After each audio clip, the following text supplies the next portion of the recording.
Good morning, everyone. Thank you all for joining us here today. The subcommittee will come to order. Without objection, the chair is authorized to declare a recess of the committee at any time. Today's hearing will examine the administration's decision to deport children with critical illnesses, a decision that was recently reversed following public outrage and pressure from this subcommittee.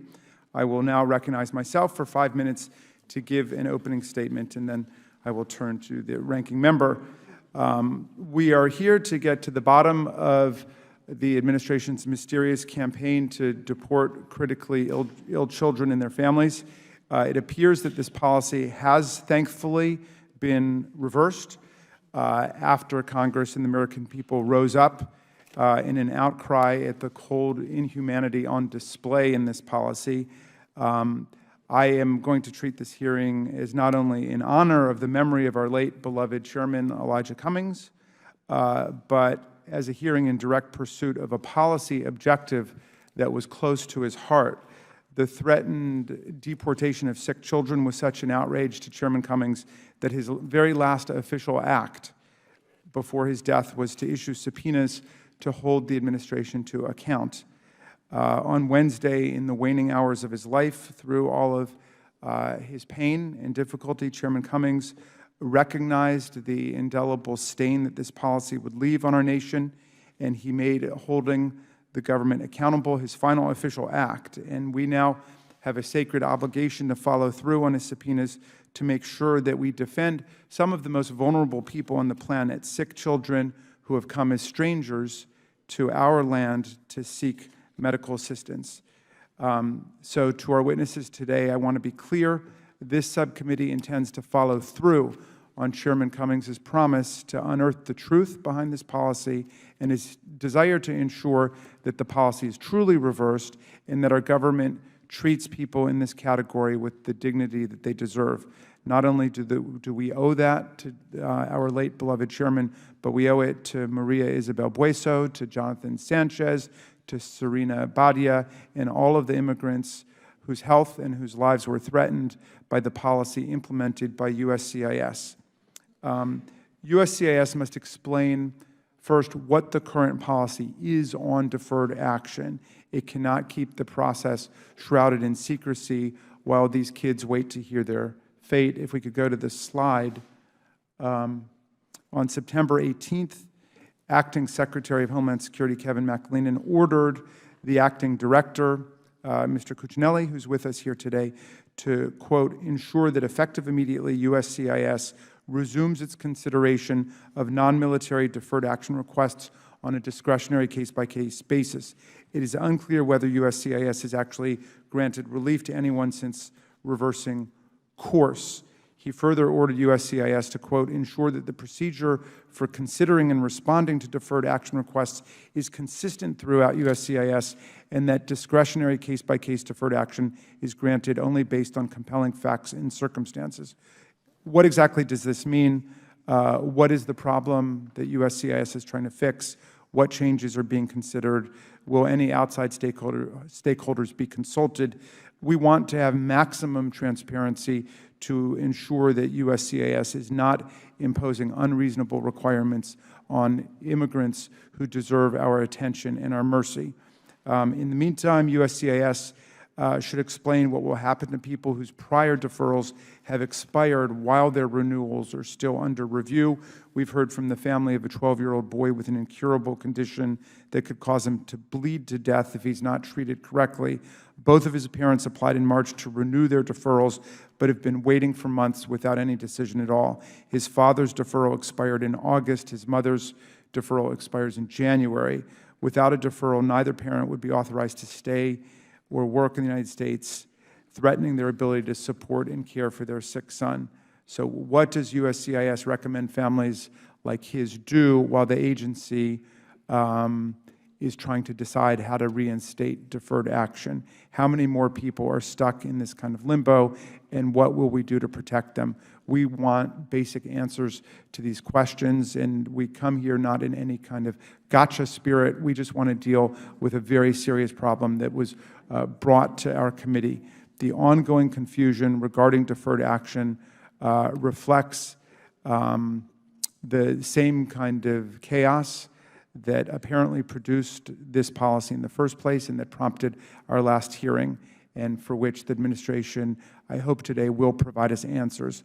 What little we've been able to learn about how this policy came to be indicates undertaken in haste without any effort to ascertain what its health and life-threatening effects would be on the people affected. At our hearing in September, we heard the compelling stories of people who were directly harmed by the policy. Isabel Bueso, a 24-year-old woman suffering from a rare disease, testified that deportation would be, quote, a death sentence for me. She told us, "I want to live.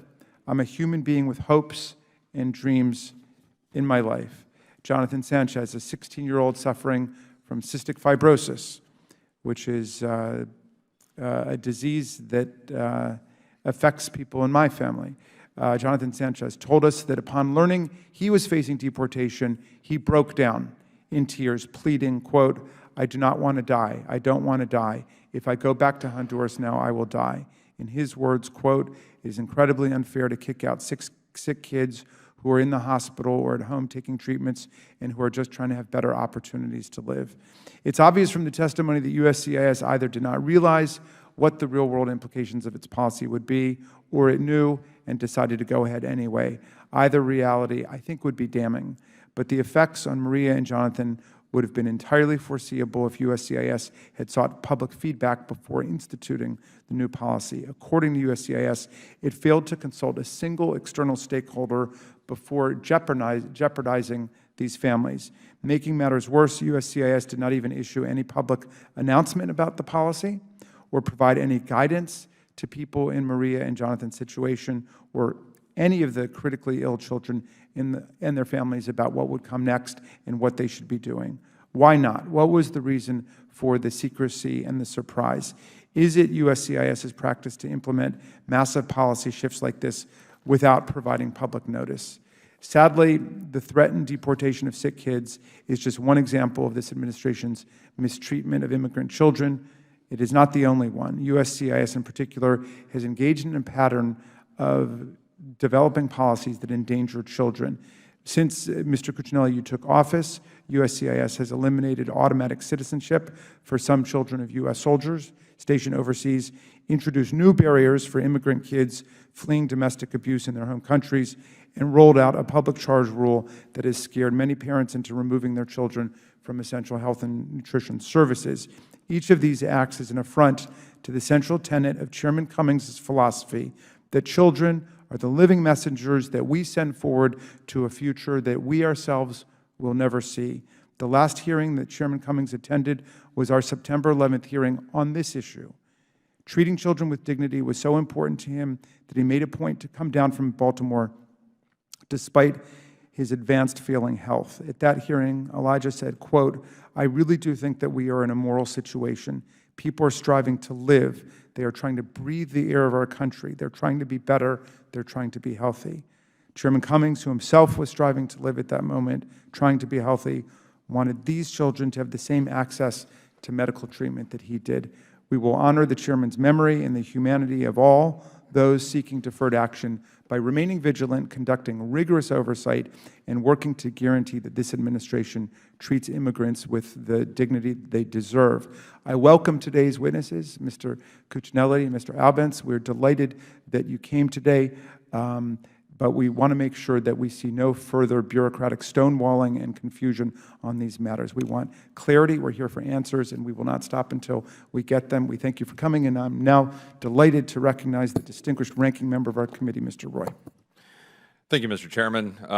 Thank you, Mr. Cuccinelli, Mr. Albence. Thank you for coming up here and visiting with us today.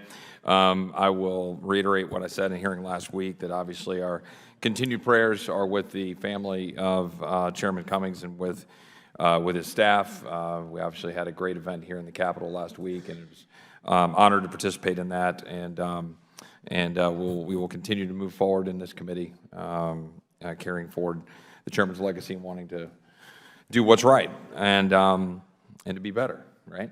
I do want to say one thing as we head into this, that and it will not surprise the chairman that I will raise this issue, that currently there are 2 depositions going on, and those depositions are, or at least 2 are scheduled today. One I think is going on now in another part of the Capitol, and it's impossible for me to be in 2 places at once.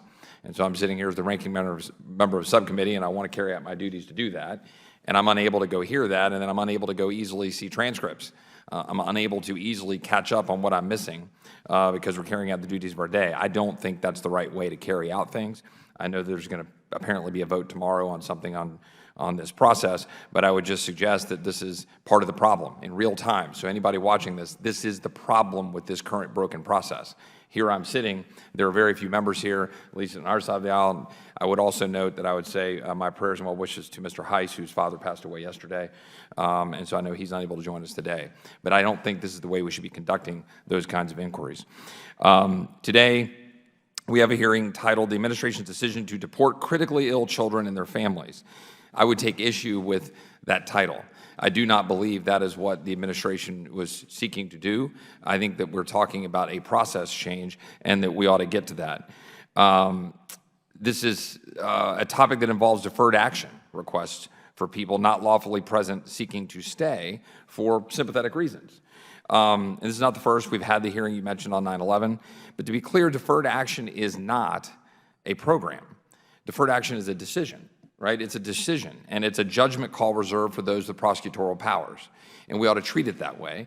And then we ought to have a discussion about policy changes, if there are any to be had, for anybody who's here and has overstayed a visa or sitting here and is in a situation that the chairman described. And we're just dealing with a policy change that would have taken USCIS out of a role it has no real underlying authority to carry out, if I understand it correctly. And it would then leave prosecutorial decision-making to those who actually have that power. At the time of the first hearing, USCIS had already announced that it would evaluate pending claims subject to an internal policy change. USCIS also sent a letter to the committee the day before the hearing noting that individuals who had sent deferred action requests to USCIS after August 7th were not under imminent threat of removal. It's my understanding that none of the deferred action individuals had been targeted for deportation. And in a letter sent to the committee on September 19th, the chairman notes, it's returning to the deferred action process that was in place on August 6th. So for better or worse, no one's being treated any differently than they were on August 6th. I think what we have here is a question about how to have the right policy. Each and every one of us have sympathy for anyone who is sick, living in uncertainty, but we need real solutions. No one here, no one in the administration wants anyone to not be able to get treatment or be treated unfairly or to live in uncertainty. But we've got to deal with the real world where we've got people here who lose status, and then we've got to figure out what to do with that. Perpetuating a stay here over your visa and beg for intermittent 2-year deferrals that are not really rooted in law and seek deferred action from those who don't actually prosecute and then actually leave them in additional limbo, that's not a good policy. Yet that's the existing policy. If Congress wants a different visa class or otherwise to solve the problem, it should act. And this is something I beat the drum on many issues. Congress wants to solve problems. Congress should act. Congress has the power to make policies. This isn't about gotcha politics. We should all seek a system rooted in sound policy. I would remind my Democratic colleagues that this reality was at the root of the SCOTUS decision regarding the so-called DAPA class and in the current debate on the DACA class with respect to approving status for people who overstay their existing visas. We have deferred action, which by definition is prosecutorial discretion. That's what we're talking about here. We can't defer, we can't give a status to a group of people in the name of prosecutorial discretion. And for perspective, this hearing involves a situation that affects roughly 900 current people, and the policy is currently at the status quo ante. But let's think about what's actually happening right now. Border Patrol agents along the southern border encountered 1 million people trying to illegally enter the country this year. 1 million. Today we're talking about 900, and it's very important for each of those 900. But that number, the specific number is 977,509. Okay, there were, with plus inadmissibles, there were 1.148 million enforcement actions by CBP. So just putting in perspective the numbers, we're talking about 900 versus 851,000 that we're talking about here in apprehensions. We're not talking in this hearing about the 224 pounds of fentanyl seized crossing our southern border this last fiscal year. And one little sugar packet of fentanyl would kill everybody in this room. And we've got 224 pounds of it that come across our border. We're not having a hearing about the 1,700 inbound weapons CBP intercepted this year, up 300% from last year. We're not talking about the fact that CBP apprehended 1,200 gang members from 20 different gangs. There are roughly 576,000 immigrant fugitives in the United States today. 576,000. Over 500,000 people who have been given a final order of removal by a judge, and they're still wandering around the United States. According to ICE, they've seen a double-digit drop in criminal arrests this year due to the volume of personnel and resources they've had to deploy to the border. This is where we have interior enforcement, and we have real problems. Our border is porous and vulnerable to crimes by cartels and traffickers who are taking advantage of migrants. Traffickers abuse children as props for asylum. There were 473,000 family units this year. This is the highest on record. We could discuss the 5,400 recorded cases of fraud from alleged family units and the children who are being exploited as a golden ticket to come to the United States. Let's talk about those migrants getting abused today on the journey through Mexico. We had 50,000 apprehensions in September. 50,000. We're talking about the numbers being down. Why? Because they were down from over 100,000 in May. Yet that's the reality of what's happening on our border right now today. But we're not having hearings on that. We're having a hearing on something that has no discernible difference from where it was on August 6th. I understand the concern of the chairman about some of the questions about the policies, but we're talking about something that's been largely addressed with respect to the concerns that the majority has. And if we want to have a conversation about the policies, sit around a round table and figure out what we can do to have legislation that might address some of those concerns. But let's talk about the other things we could do. Fixing asylum, catch and release Flores, TVPRA. All these are things that we could fix on one piece of paper in one day if we had the will to do it. We could fund ICE and Border Patrol properly. We could fund ICE at the level that President Obama asked for, upwards of $1 billion that he asked for to deal with the unaccompanied alien children that were coming in 2014 and 2015. And yet we only got $200 billion for ICE in June after demanding to get a supplemental vote, and that $200 billion was constrained in not being able to use. This hearing today is about an issue that affects 900 people for whom we have great sympathy and we ought to address the issue. But on an average day this year, that is 3 times less than the total number of crossing during one Border Patrol shift. Think about that. One Border Patrol shift. Today, CBP apprehends roughly 1,400 migrants a day. On an average day in May, that number was 5,000. If the chairman wants to address the facts that these deferrals are not actual programs and are prosecutorial discretion, let's discuss that and figure out a system that will work and that we can work together to try to figure that out. But I'd love to do that in the context of our very, very broken immigration system and border security. Thank you, Mr. Chairman. Mr. Roy, thank you for your very thoughtful remarks. And as always, I'm very eager to work with you and all of our colleagues on comprehensive immigration reform. But you correctly delineate what the object of today's hearing is, which is to focus on this question. And we're going to do it. And I think I'm very hopeful we'll get the answers that we need and we can move on to work on other stuff. There are several members of the committee who have come today, both out of their interest in the subject, but also in a tribute to Chairman Cummings. So without objection, I would wave them on. Mr. Ruda, Mr. Cooper, and Mr. Desaulniers are members of the broader committee who are joining those of us on the subcommittee, including Ms. Kelly and Mr. Gomez, who have arrived over here. Also, thank you, Mr. Roy, for telling us about Mr. Heiss's father. I was not aware of that. Our prayers and our thoughts go out to him. It seems like we're just going to too many funerals these days, but we're sending him the strength and encouragement. All right, with that, I want to formally welcome our witnesses today. Ken Cuccinelli, who's the Acting Director of the U.S. Citizenship and Immigration Services at Homeland Security. Welcome, Mr. Cuccinelli. And Matthew Albence, who's the Acting Director of the U.S. Immigration and Customs and Enforcement, ICE, at the U.S. Department of Homeland Security. If the witnesses would kindly rise and raise their right hands, I will begin by swearing you in.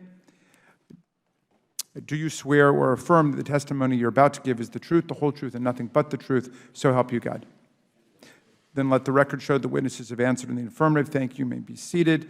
Please speak directly into the microphones without objection. Any written statements you brought with you or that you decide to provide will be made part of our record. And with that, Mr. Cuccinelli, you're now recognized to give an oral presentation of your testimony. Good morning, Chairman Raskin, Ranking Member Roy, and distinguished members of the subcommittee. First, I want to express my condolences on the passing of Chairman Cummings, and I appreciate his dedication to representing the people of Maryland's 7th District for 23 years. My name is Ken Cuccinelli. I'm the Acting Director of United States Citizenship and Immigration Services. USCIS administers the nation's lawful immigration system. The agency's mission is to safeguard the integrity and promise of that system by efficiently and fairly adjudicating requests for immigration benefits while protecting Americans, securing the homeland, and honoring our values. I can tell you that I'm extremely proud of the work and professionalism I see every day by the employees at USCIS in service to America. In fiscal year 2019, just ended, USCIS achieved many of President Trump's goals to make our immigration system work better for America. As an agency, we've tirelessly worked hand in hand with our fellow DHS components to answer President Trump's call to address the ongoing crisis at our southern border. We've taken significant steps to mitigate the loopholes in our asylum system, particularly in the absence of congressional action, combating fraudulent and frivolous claims, and strengthening the protections we have in place to preserve humanitarian assistance for those truly eligible for it. The workload USCIS faces each year is staggering. In fiscal year 2019, we adjudicated nearly 7.5 million requests for immigration benefits, a 14% increase over the previous fiscal year, and that is with only a 2% increase in fee income, demonstrating improved cost effectiveness even as we face many challenges. This workload represents the full spectrum of immigration benefits that our laws provide to those seeking to come to the United States, temporarily or permanently, and those who seek to become citizens of this nation. Last year, USCIS naturalized 833,000 new U.S. citizens, the most in more than a decade. Deferred action is the exercise of discretion to defer removal action on a case-by-case basis against an alien for a certain period of time. Deferred action is not an immigration benefit or specific form of relief, does not provide lawful immigration status, and does not excuse any past or future periods of unlawful presence. Importantly, deferred action can be terminated at any time at the agency's discretion. Historically, USCIS does not receive many non-military, non-DACA deferred action requests. For the past few years, USCIS has received approximately 1,000 such requests annually.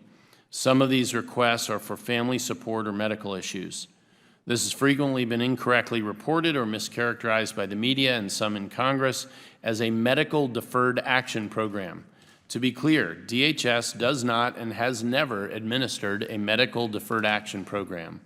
Only Congress can provide permanent immigration relief to an entire class of aliens. Deferred action is a practice in which the Secretary exercises enforcement discretion to notify an alien of the agency's decision to forbear from seeking the alien's removal for a designated period of time. However, USCIS does not enforce orders of removal. Thus, to better align USCIS with its mission of administering our nation's lawful immigration system, on August 7th, USCIS determined that its field offices would no longer accept non-military requests for deferred action. This redirection of agency resources did not affect DACA, which remains in effect according to the nationwide injunction while cases go through the court system. It also did not affect other deferred action requests processed at USCIS service centers under statute or other policies, regulations, or court orders. On September 2nd, USCIS announced that the agency would reopen previously pending non-military deferred action requests. Further, on September 18th, Acting Secretary McLean directed USCIS to resume consideration of non-military deferred action requests on a discretionary case-by-case basis, except as otherwise required by an applicable statute, regulation, or court order. The Acting Secretary further directed USCIS to ensure that the procedure for considering and responding to deferred action requests is consistent throughout USCIS, and that discretionary case-by-case deferred action is granted only based on compelling facts and circumstances. All cases that were denied around August 7, 2019 have now been reopened and are being considered pursuant to the Acting Secretary's September 18th directive. And that concludes my statement. Thank you.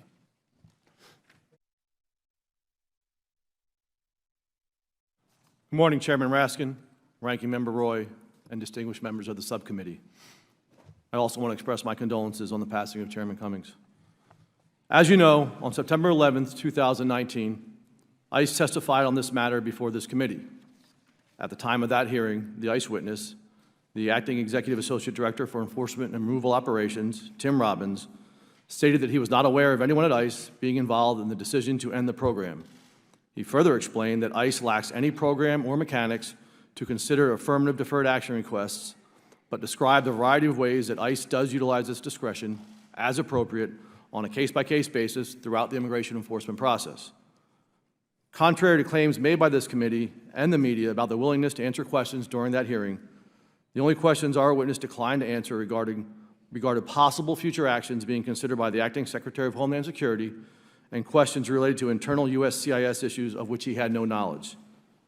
And as the committee is aware, within a few days of the hearing, Acting Secretary McEleenan directed USCIS to resume consideration of non-military deferred action requests on a discretionary case-by-case basis.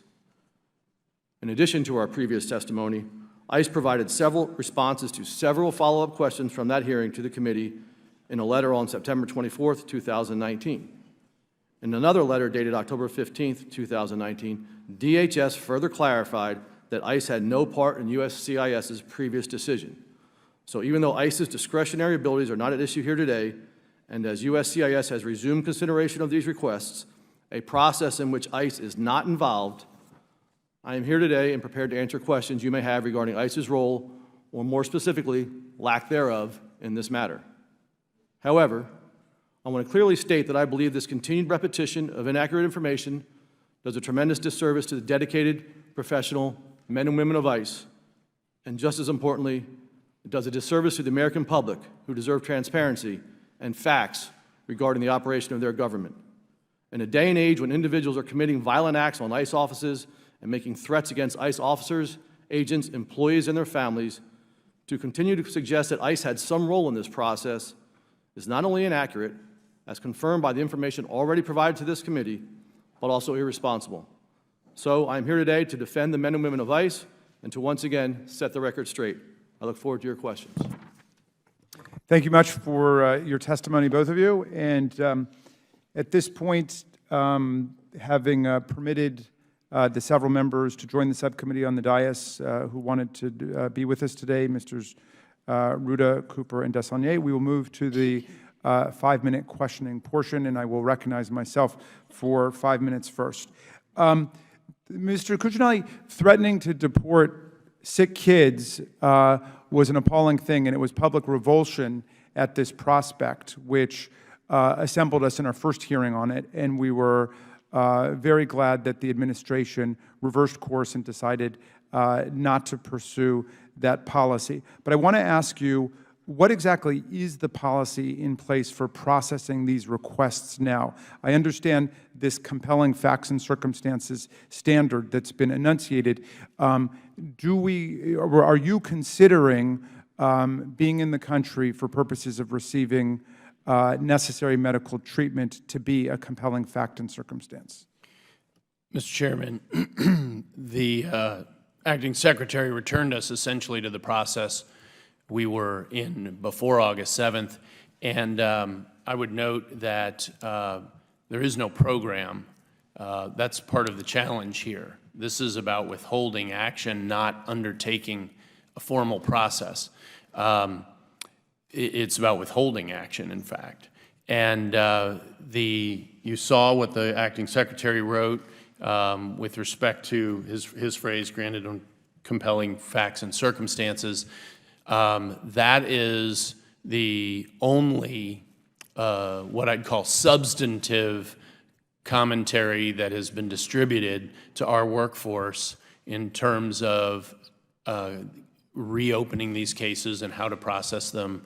Otherwise, everything has continued as it was before. Okay, so as I understand it, there were at least 424 families whose deferred action requests were pending on August 7th.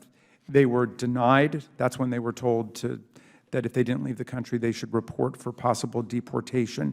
But then they were automatically reopened after the reversal of the policy.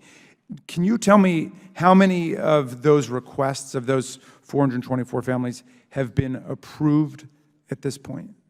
I can't relate to the specific 424, and those were ones given notice around August 7th. There were over 700 cases pending at that time.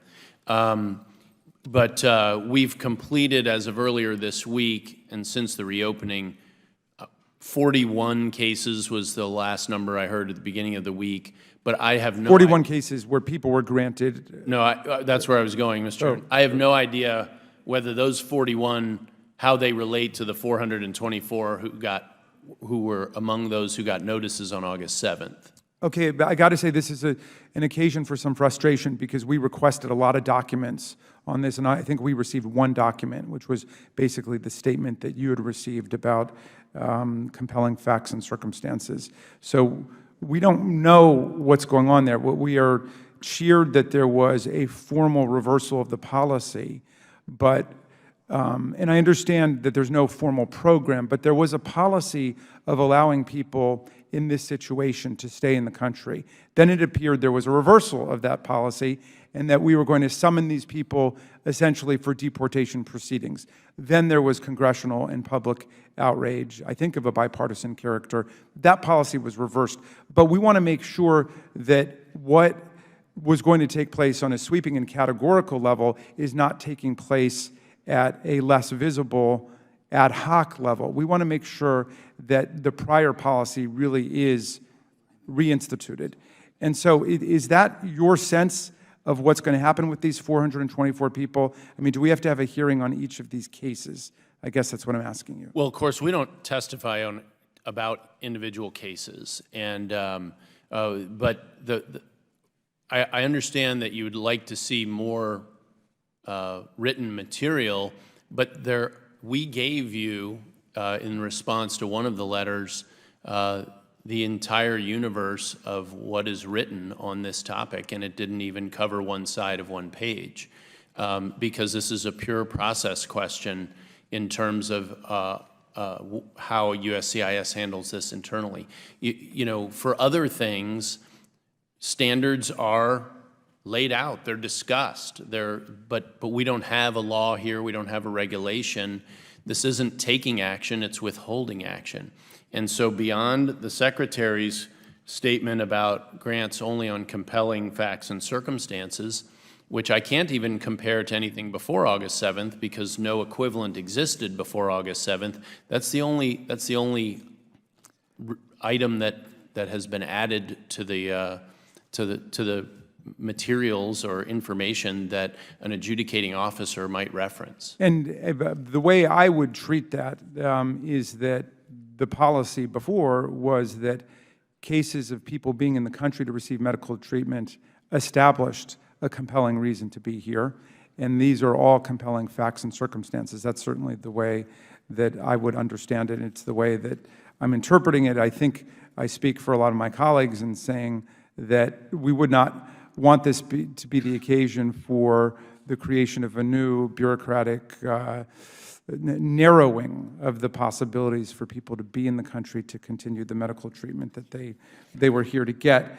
Well, my time is up, and I'm going to go ahead and recognize Ms. Maloney, but we'll come back around because we definitely have some more details that we want to get out of this situation. Thank you. And Ms. Maloney, you're recognized for 5 minutes. Or are you ready? Or, are you ready? I'm ready. Oh, okay. Then I will recognize Mr. Roy. Okay. And we'll pass it down.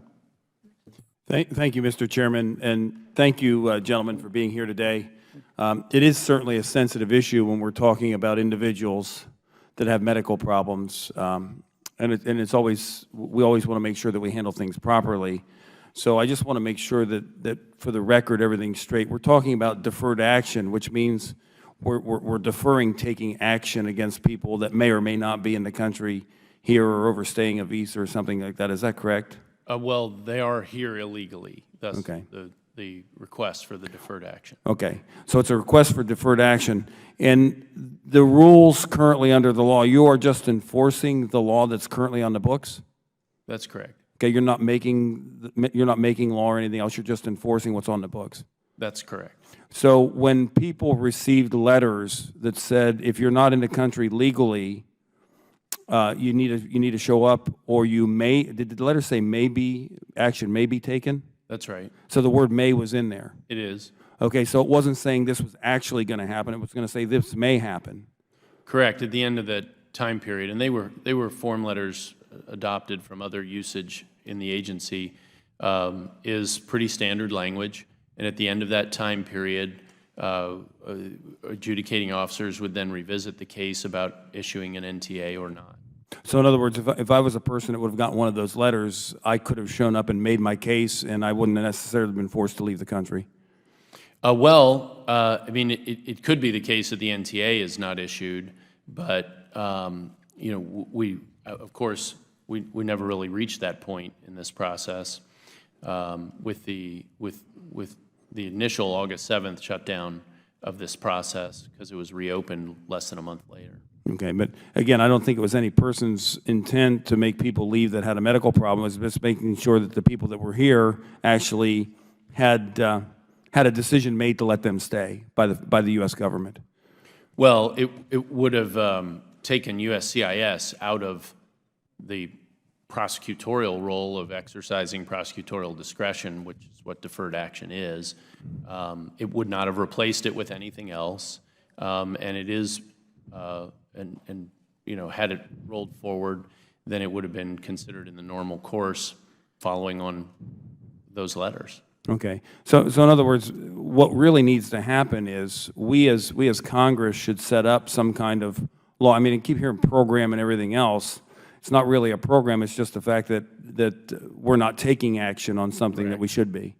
That's absolutely correct, and I mean there is an equivalent in the State Department context. There's B2 visa. People can come visit temporarily for medical purposes. They have a whole process set up for that. It is temporary, and that's established pursuant to law passed by Congress. What we're talking about today is not is not based on law. It's not based on regulation. It is much like the executive creating law by deciding how to use deferred action, an inherent prosecutorial authority to achieve a goal. And if there's a goal on which Congress agrees should be achieved, and they pass a law to it, I promise you, we'll implement that law. Okay. Okay, and I think that's an important distinction, that you're not trying to do anything other than enforce the laws of our nation. And if we as Congress think that law needs to be changed, and we make the changes, you will abide by the changes. Absolutely. Okay. Absolutely. And again, when we're doing a discretionary case-by-case scenario, I think that doesn't lead to any certainty for the people trying to enforce our law or for the people that need to come here and get treatment. Well, it is not, even deferred action is not durable. It can be revoked at any time, and it isn't an immigration status. So it is, because it doesn't have a legal foundation, it is a very uncertain course for people to be on. Yeah, I mean, deferred action, I mean, we can defer many things. It doesn't necessarily make them legal, and I guess that's the point I want to say. We could decide we want to not enforce IRS law and not collect taxes from a certain amount of people and defer their taxes. That doesn't mean they still don't own them. It doesn't mean they're following the law. And I guess the point I would say for this committee, rather than replowing the ground that we've already plowed, the decision has been changed. I would suggest that we give the administration and the individuals trying to enforce our law the tools they need, and Congress act on this rather than wasting time on other things. And I yield back. Thank you. Thank you, Mr. Keller. I now recognize Ms. Kelly, the gentlelady from Illinois, for her 5 minutes of questioning. Thank you, Mr. Chair. Mr. Albans, I want to understand ICE's role in this process. USCIS didn't notify the public about this disastrous decision they made in August. To add to the confusion, once the public found out through media reports, USCIS claimed that ICE would be handling medical deferred action requests going forward. At the time, ICE said it was never even informed of this handoff. According to press reports, ICE was quoted blindsided by the move from USCIS, and ICE was, quote, scrambling to respond. Mr. Albans, was that true? Were you blindsided? Yes, as we've put in writing back to the committee, there were some discussions, over the years with regard to this process, but the ultimate decision and anything contemporaneous with that decision was made by CIS. And when and how did you find out about the decision? I want to say either my chief of staff or public affairs brought it to my attention. And when was that? I don't have the exact date. It's going to be when it hit the media. It would have been the day that we put out that statement. So I think that maybe the 25th or 27th of August, but I'm not exactly sure. So that was the first time you learned that USCIS was telling the press that ICE would be taking over, deferring action requests? As I believe so, yes. Okay. We know from USCIS's written responses to the subcommittee on September 24th that the agency has been discussing ending deferred action since October 2017.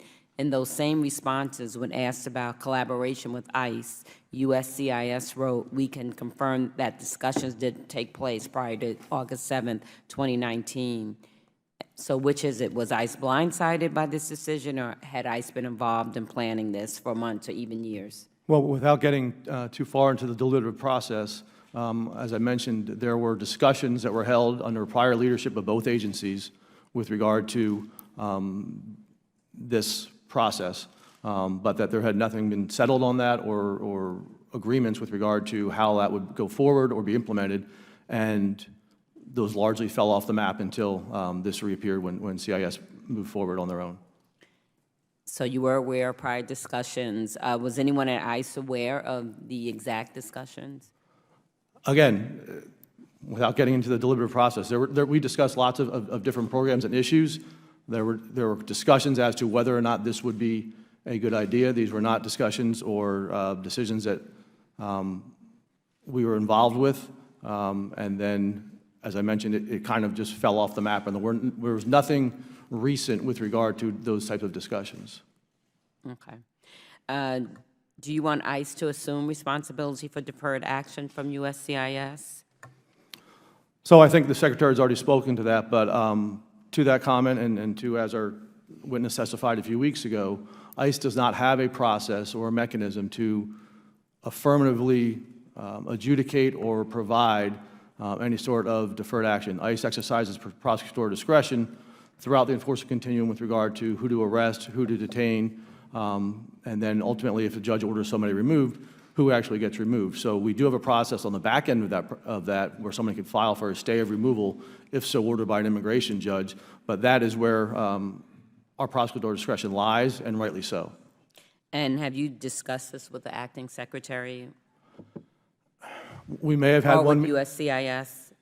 I mean, I've spoken with the acting director, certainly, after the fact. I probably was in one meeting with the acting secretary, but largely we have been removed from this process since it went forward because it was not something that ICE was involved in. And what are your recommendations? My recommendations are that it remains with the agency that is better equipped to adjudicate applications. Okay. At any point in time, has ICE considered implementing a deferred action process similar to the one at USCIS, where an immigrant can proactively seek relief before entering deportation proceedings? Not a proactive program. We will utilize deferred action in certain instances. For example, if there's a witness that we need in a criminal investigation, or somebody that's cooperating with a criminal investigation that we're working, or that another law enforcement agency has requested us to. But again, it's only in conjunction with our law enforcement mission. And is ICE playing any role in the USCIS review and updating of this policy that No. the acting secretary ordered? No, ma'am. Do you agree with the decision to order critically ill children to leave the country within 3 days or face deportation? Okay, I don't think that's what the letter said. What the letter required them to do was respond, and I should defer to Mr. Cuccinelli, but the letter required them to respond within 33 days to make a determination as to whether or not a notice to appear would be filed.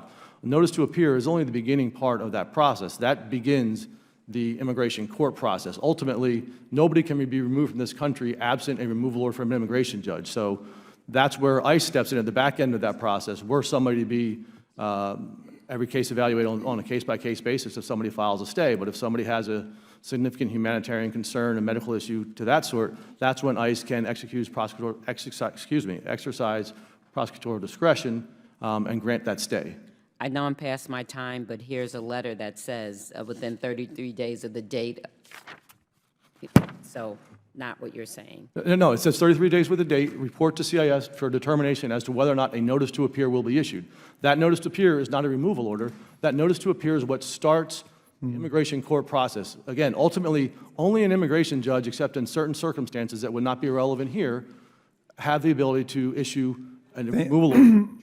Thank you, Mr. Robinson. The gentlelady's time has expired, but I know this is going to become an issue, so I do want to read that sentence just so we're all on the same page here.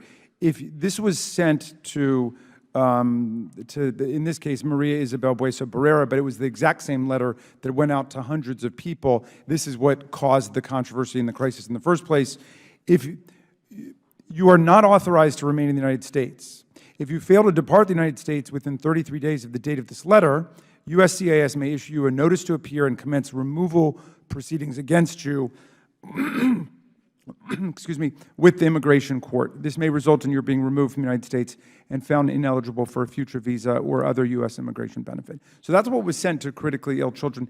That's what caused the crisis. Again, we're delighted that there was a decision to reverse this new policy. And with Mr. Cuccinelli, there was no program in place, but there was a policy of not pursuing these, I think for the reason that was implicit in something that our colleague Mr. Roy said, which is this is a very tiny number of people compared to the whole universe of people who are actual immigrants to the country, and most of them are here precisely to get medical treatment. So I'm going to, Mr. Roy has passed this round, and I'm going to recognize Ms. Maloney for her 5 minutes. I want to thank the chairman for focusing on this important issue, and this is one of several hearings that he's initiated on the subject.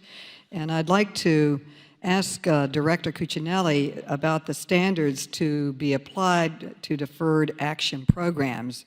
And I want to make sure that he understands that to many families, this is literally a life and death issue. Many people, some on the other side of the aisle, have indicated that they are not here legally, but many are here legally, and they are under deferred action, yet they're being threatened with deportation. And sitting in the front row behind you is Nicholas Espinosa, and he traveled here today to try to save his daughter's life. She is 7 years old, and her name is Julia, and there she is, Julia, fighting for her life. She is in a special treatment program at Seattle's Children's Hospital because she's had most of her lower intestine removed and needs a full team of doctors to keep her alive. Julia is a U.S. citizen, but her parents are not. Her mother is her nurse. Deferred action has allowed Julia's mom to stay in this country, but her deferral expired in September. Her father helps support her too. His deferral expired 3 days ago, and they have both applied for renewal this June, but still have not heard about their cases. It has not been decided, and Julia's doctors say that if she leaves this country and goes back to her home country, she will die. This gives her parents 3 options. I'd say she only has 3. Stay in the United States with their daughter, even though their deferrals have expired, leave the country and leave their daughter behind without any family to take care of her, or take their daughter home, at which point her doctors say she would surely die. So I want to politely and respectfully ask you, Mr. Cuccinelli, to look at Mr. Espinosa. He is right behind you. Mr. Espinosa, raise your hand so he can see you, and look him straight in the eye. And as a professional, ask him which of those options he should choose.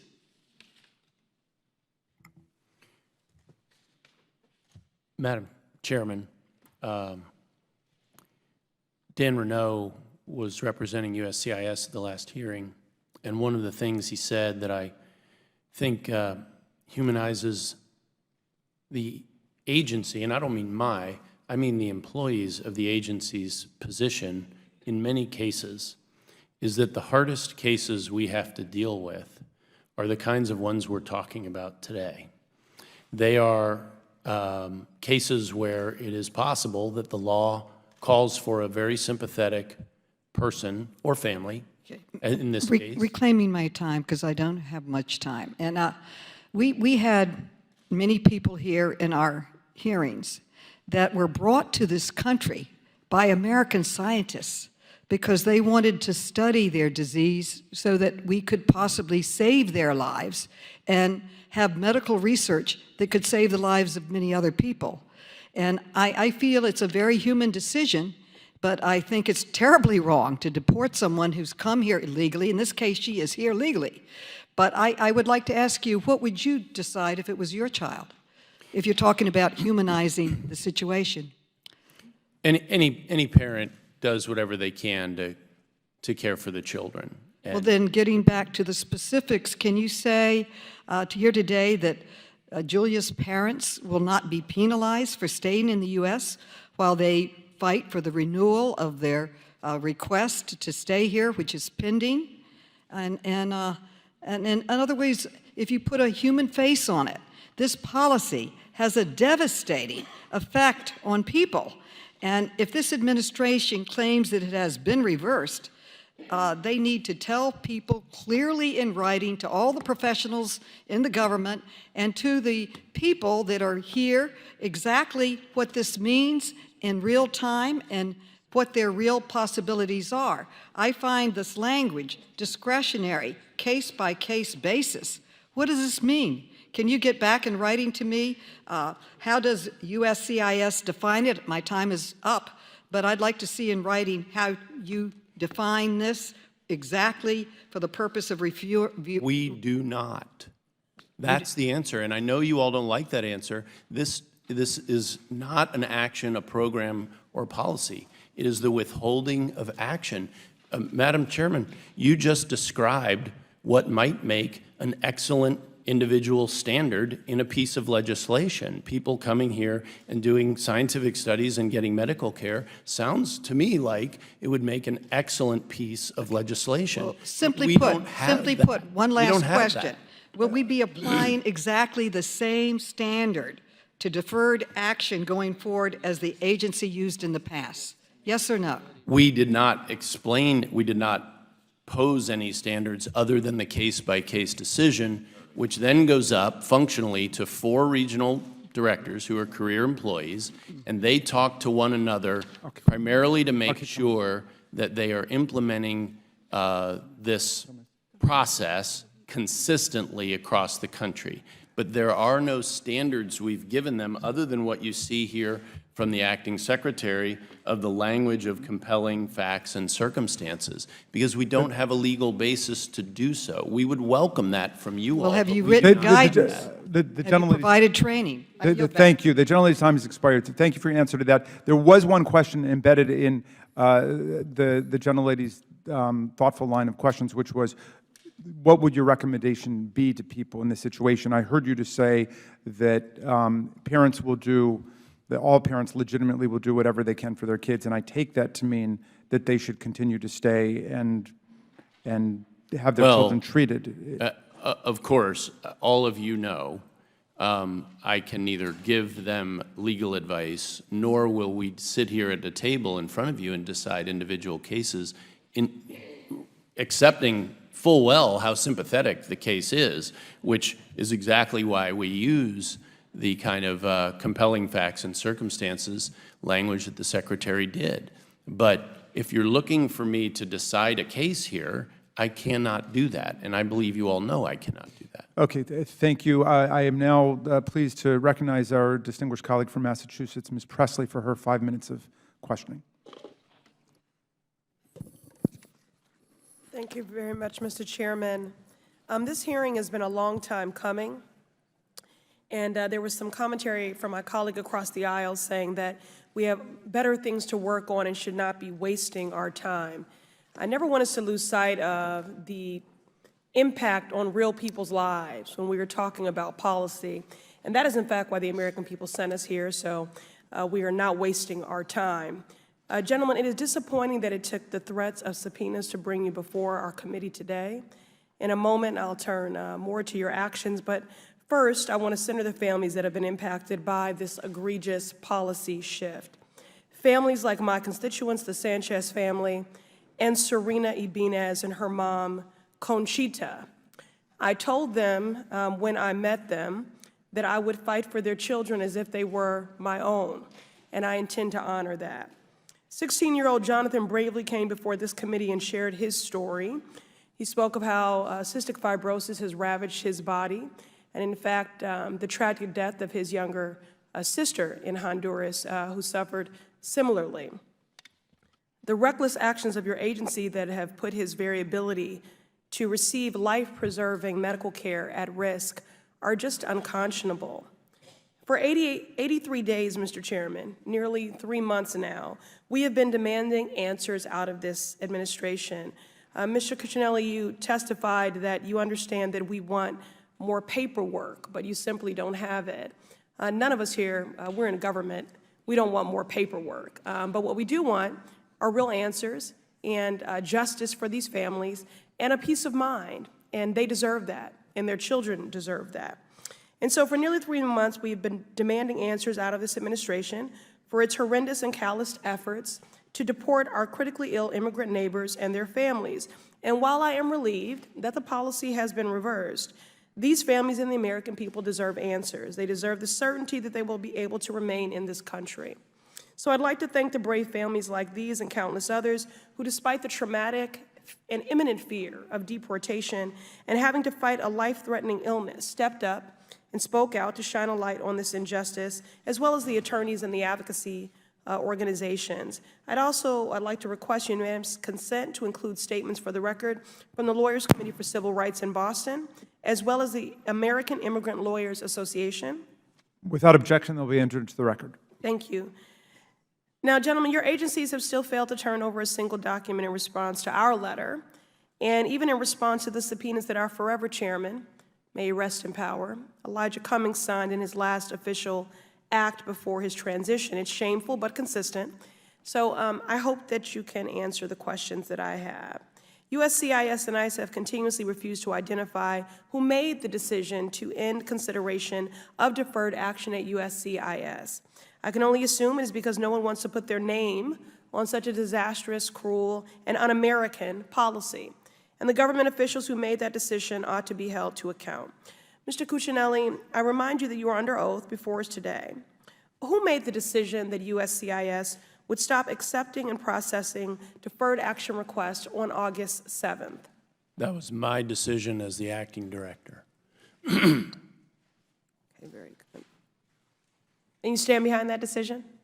That decision's been reversed. The reversal, yes, okay. But today, those families have received no notification confirming the reversal of that. Can you tell me why that is? I think they have. We are a paper agency when it comes to matters like this. So when cases are closed, literally a physical file is wrapped up and mailed to a storage facility. And so when we reopen the cases, we literally have to... Sorry, I'm running out of time. I apologize. I have to... I'm just trying to answer the question. No, I apologize, sir. I have to reclaim my time. So, Mr. Cuccinelli, would it be fair to say then that you are not aware of some of the most consequential decisions and policies coming out of your agency, since initially you said you did not know that it was coming? I did not say that today. Earlier today in your testimony. Okay. Yes or no, Mr. Cuccinelli, did anyone at the White House play a role in this decision? This was an agency decision solely, and other than discussion within the Department of Homeland Security. I'm sorry, did Stephen Miller play a role in this decision or not? So I'm not going to get into specific commentary back and forth, but I made this decision. The only discussions had over the course of the... Again, for the record... Yes, Mr. this is for the Cuccinelli, record, I and as you understand. noted, I'm under oath, so I want to be completely truthful. So then this and I is very can't do easy that to if I answer. can't be complete. So yes or no? I'm not going to just answer the way you want me to answer. I'm going to give you an I'm honest and asking you accurate to answer yes or no. Was the president involved in this decision? We cannot, as you well know, talk about content of discussions with I'm sorry, but the you just White said House. that you made the decision. Yes. Okay, so was the president involved, yes or no? That should I be made simple. this decision Was Stephen Miller? alone. The gentlelady's time has expired.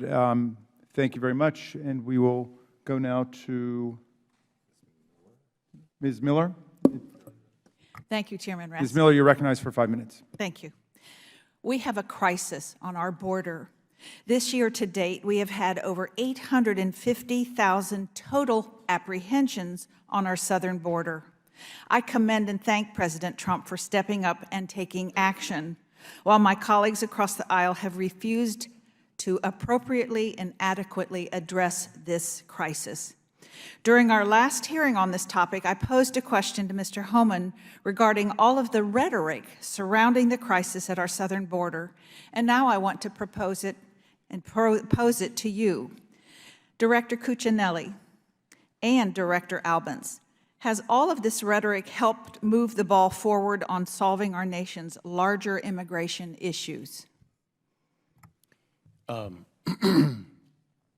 Congresswoman, I cannot say that that's the case. Certainly there is extraordinary public interest in this subject, and so you expect a certain amount of rhetoric back and forth, but when it gets in the way of constructive discussions, and in fact it has to some degree in the very subject we're here talking about, deferred action, which we have focused on in medical cases, but I keep hearing reference to medical deferred action, which does not exist, by way of example of inaccuracy and that doesn't help the public discussion.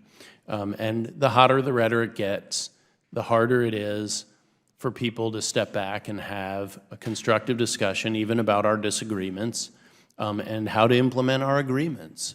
The thrust of your question is hard to argue with, and I think all of us own some piece of that. But yet at USCIS, we'll just keep pressing forward to do the best job we can, whatever that environment is. Thank you. Mr. Albans? You are right in stating that we do have a border security crisis, both in terms of illegal aliens, but also in terms of opioids and other contraband that is being smuggled into and out of this country.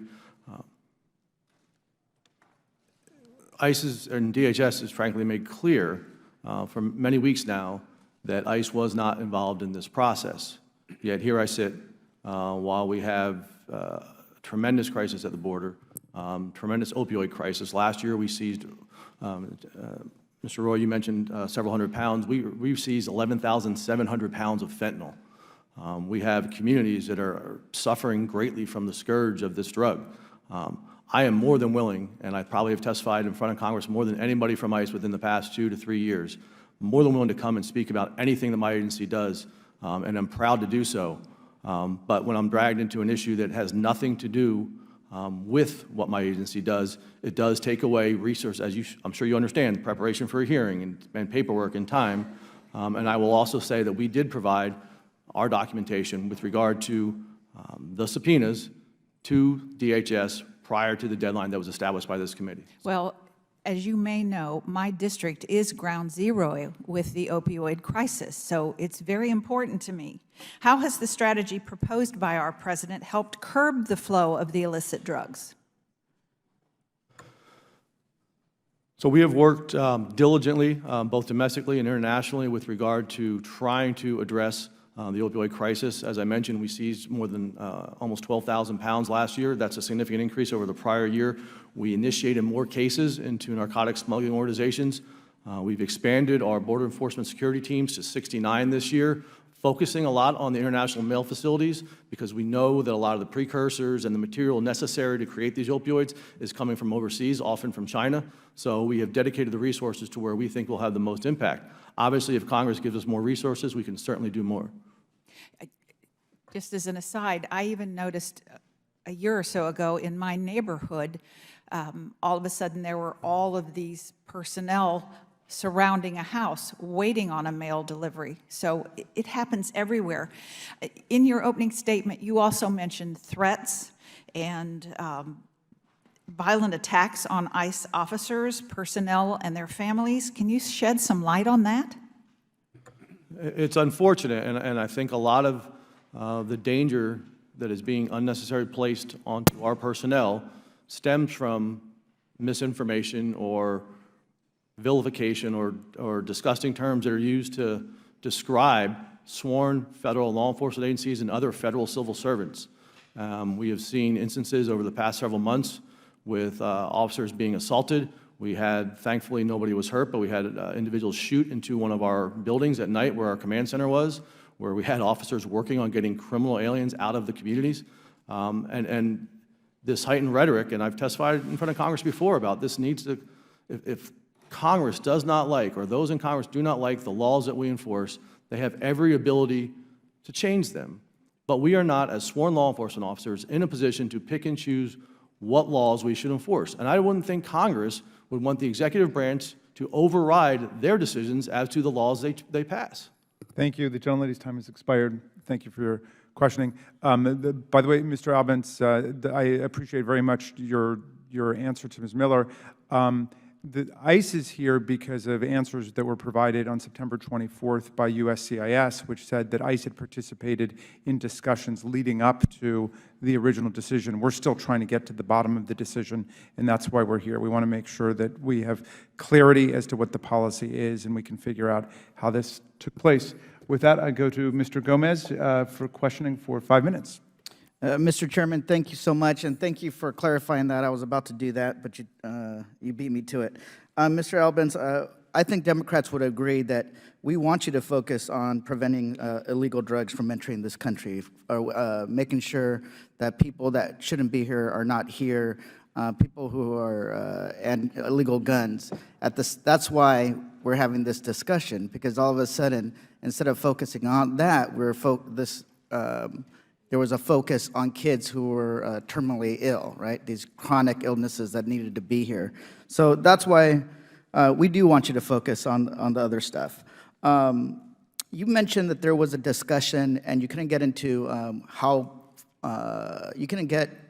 who was in the discussion, involved in the discussion regarding deferred action. Could you tell me how far back the discussion at least started? It would have been, I don't have the exact dates, obviously I was not party to it, but it would have been 3 ICE directors ago and 1 CIS director ago. It's hard to keep track how many directors this administration's gone through, but how many months? Pushing probably 1.5 to 2 years. Okay, so about when this administration, 2018? I would say probably 2018. 2017, okay. 18, not 17, 18. 18, okay. Thank you. I just wanted to get clarification on that. I want to go into just quickly into the questions. Mr. Cuccinelli, you apparently sent an email to the American Immigration Lawyers Association saying, quote, USCIS field offices are informing the public of the change in person and on an individual basis, end quote. This has seemed to be the approach that has led to panic and confusion, and I believe it was not acceptable. And Mr. Cuccinelli, according to a recent news report, you personally decided that it was not necessary to notify the public. Is that true? Congressman, it is our typical practice when we change a process that isn't based in regulation or law to not do public notification.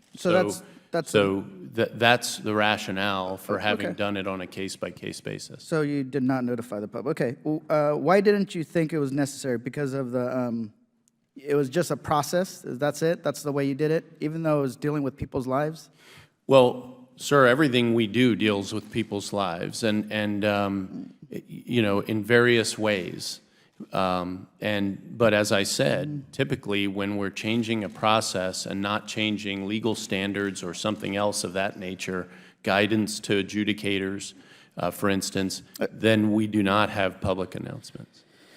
Your agency's September 24th response to the subcommittee, you said that you did not notify the public because this was merely a, quote, operational change, which is kind of what you're saying again. Yes, sir. Do you really think telling critically ill children and their families they have 33 days to leave the country or face deportation is merely an operational change? Well, you're referencing the form letters that got sent out, and the reality is that Don't tell me that they it wasn't weren't asking facing- for, Do you want me I to have it answer right the here. question? I have it right Yeah, here. I know you do. okay, what does it say? It says that you may get an NTA. That's what it says. It says very clearly, you are not authorized to remain in this country if you fail to depart the United States within 33 days of this letter U.S. may issue. May, but So- it's pretty scary. I mean, are you, case- what happens if the IRS sent you a letter saying, hey, if you don't report to the IRS, we might begin to audit you? Will you be concerned about that? I'd certainly pay attention to it. Yes, I would. Exactly, exactly. Perhaps it would help if you all knew that when anyone presents to USCIS, seeks a benefit and does not obtain some status that has them at least not here illegally. I'm going to reclaim my time because I have a few more questions We give to ask them you. a similar letter. Let me ask you a few more questions.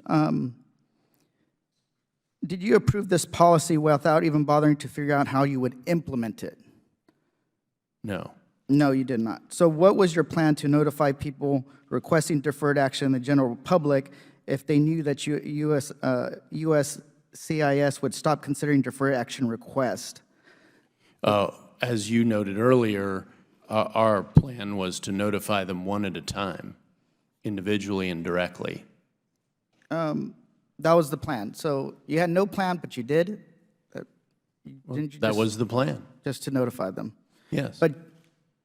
But then you also stated that the function would be transferred over to, No. No, ICE? sir. No, that is a dramatic mischaracterization, and I think it's how ICE got dragged into this in the first place. There was never any suggestion anywhere by anyone that we were going to transfer some affirmative application process for deferred action over to ICE. That has never, ever been the case. but Mr. Albans just testified that he was first notified by a public affairs officer that learned about it through the press. That was not correct? But it is not transferring this to ICE. ICE has their own discretionary authority, which Mr. Albans described.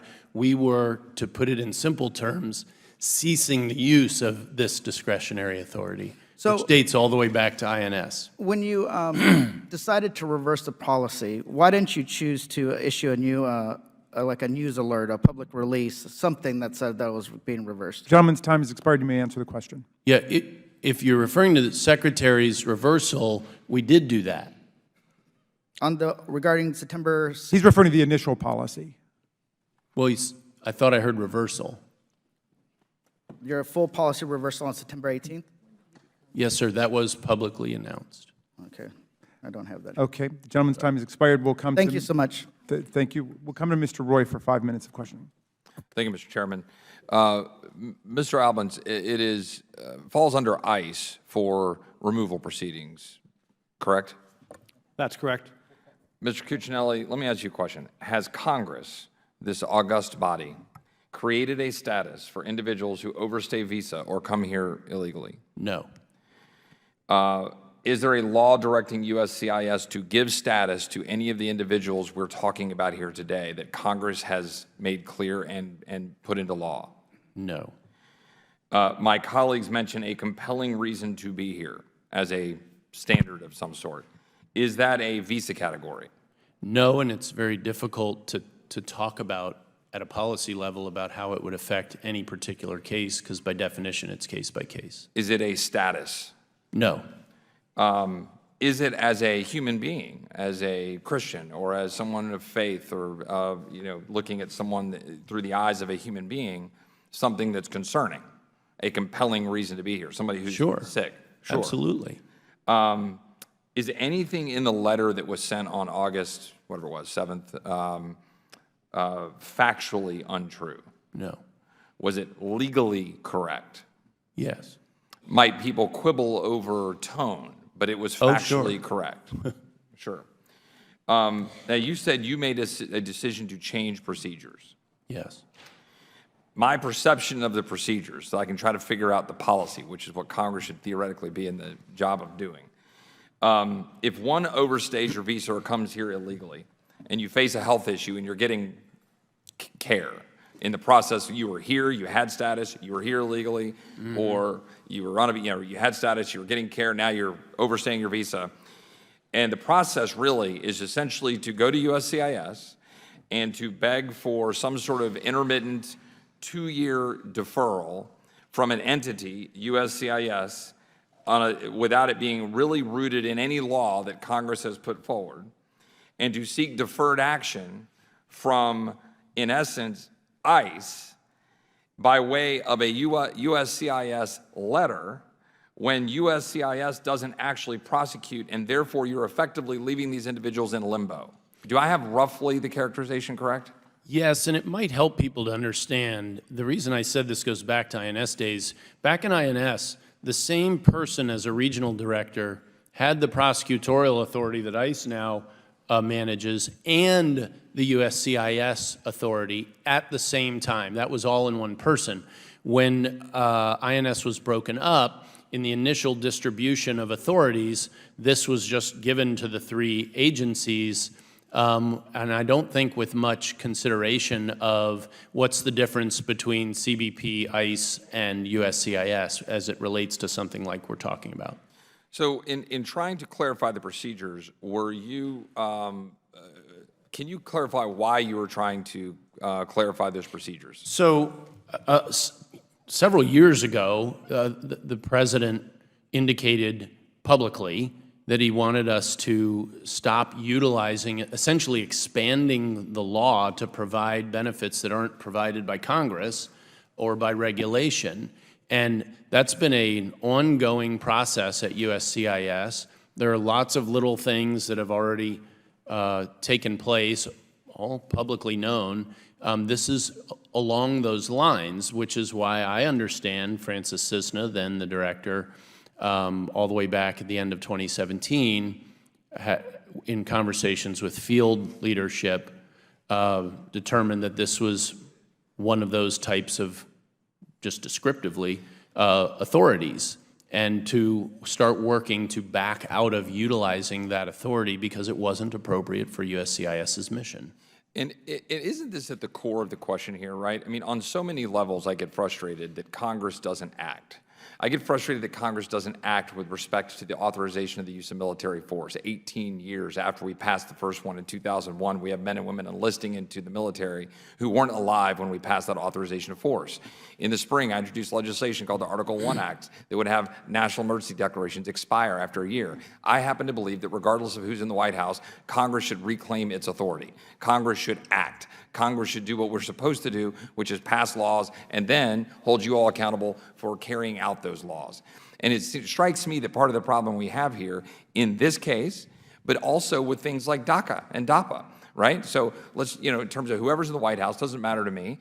Like, let's have clarity in the law, but let's not expect bureaucrats, respectfully, those in the agencies to be making policies on the margins of the law that Congress passes. So if we have, in the case of DAPA and DACA, which when I was in the first Assistant Attorney General of Texas, we litigated and went to the United States Supreme Court, the question was whether or not conferring status and benefits to a class of individuals is something you could plausibly say is actually prosecutorial discretion. And it's ridiculous for Congress to be building a policy on the back of asking bureaucrats to make those decisions when we hold the pen and we could decide what laws we want to put in place. Would you agree with that? Yes, you're not building a policy. You're telling us to implement a policy. You're not giving us standards. You're asking us for standards that don't exist in law. And as I said earlier, pass a law, I promise you, we will implement it. All right, and the gentleman's time has expired. I want to thank Mr. Roy for his thoughtful comments. I do want to say I concur with a lot of your sentiments about Article 1 and the exercise of congressional power. On the DACA question, the House of Representatives has passed the DREAM Act, and it is over in the Senate, so we're waiting for Senate action. So it takes 2 to tango here in the United States Congress. It's not just the House side, it's the Senate as well in order to have effective Article 1 action. All right, with that, I will recognize Ms. Wasserman-Schultz for her 5 minutes of questioning. Thank you, Mr. Chairman. Mr. Cuccinelli, under your leadership, USCIS has actually bragged about systematically restricting legal immigration. And I think it's important for us all to be clear about what you have been aiming to accomplish.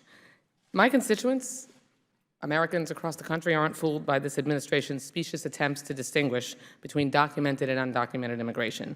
You and Mr. Trump don't want anyone who looks or talks differently than Caucasian Americans to be allowed into this country. That's false. I'm sorry. Please don't interrupt me, and I'd like the time added That's back. defamatory. Excuse me. There's nothing defamatory about it. And The time gentlelady controls the time, and the witness will get a chance to respond. Thank you very much. You want to block all immigration and make life harder for immigrants, and you have demonstrated that you will pursue this heinous white supremacist ideology at all costs, even if it means making critically ill children your collateral damage in the process. And this goes to a comprehensive pattern of harm at USCIS under your leadership. In August, you announced the administration's new public charge rule, for example, which would deny legal status to immigrants who use social services. Mr. Cuccinelli, has USCIS done any analysis of how many children may stop receiving critical services due to fear of losing legal status under this rule? And I'd like you to answer that question, please.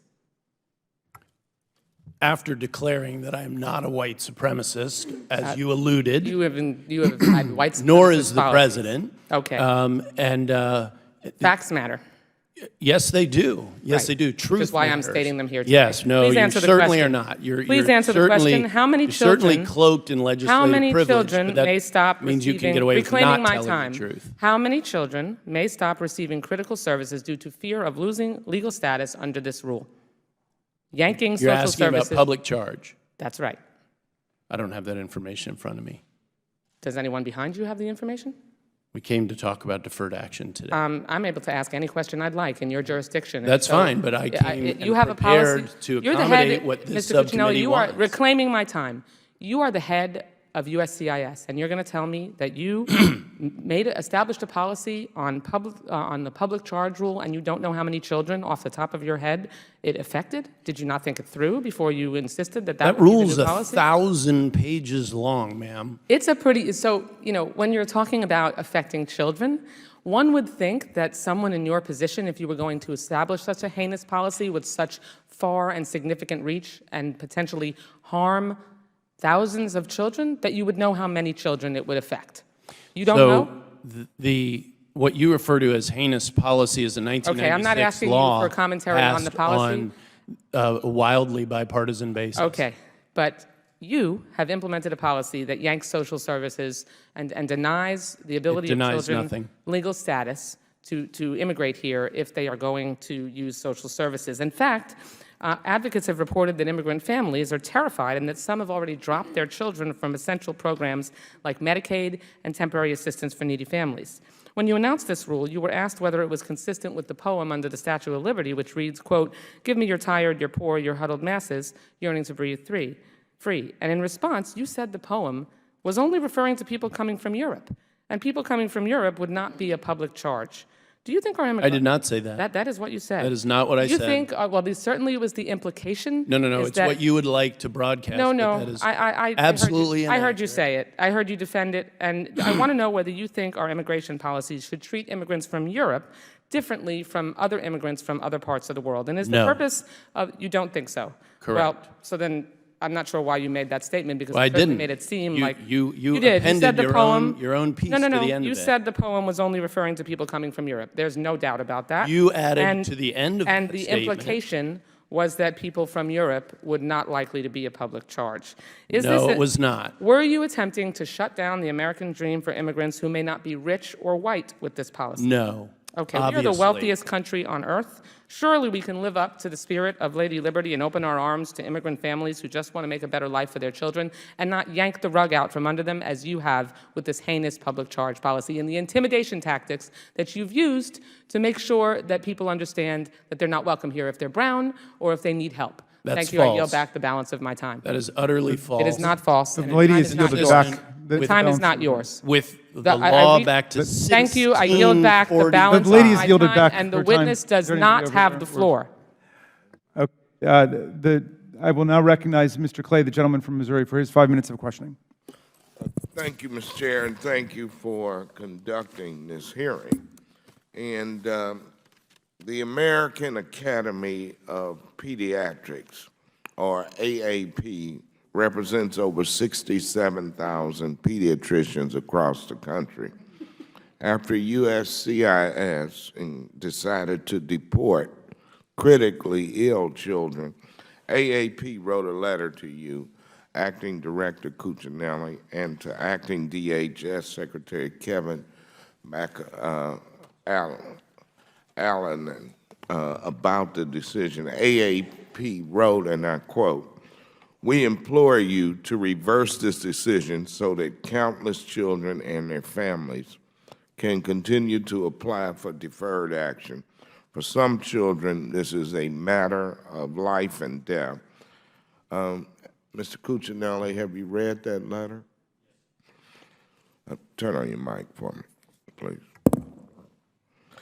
This subcommittee received 15 more letters from state chapters of the American Academy of Pediatrics in advance of our hearing in September. These letters include truly heartbreaking stories of children and families thrown into fear for their lives because of this situation. Doctors in Massachusetts reported that the family of a 10-year-old who had been blinded by eye cancer had been ordered to leave the country, along with the family of a 7-year-old suffering from severe epilepsy. Mr. Cuccinelli, did you know about either of these cases when USCIS decided to end deferred action? Congressman, we don't read individual cases when making a procedural decision like that. So the answer to your question is no.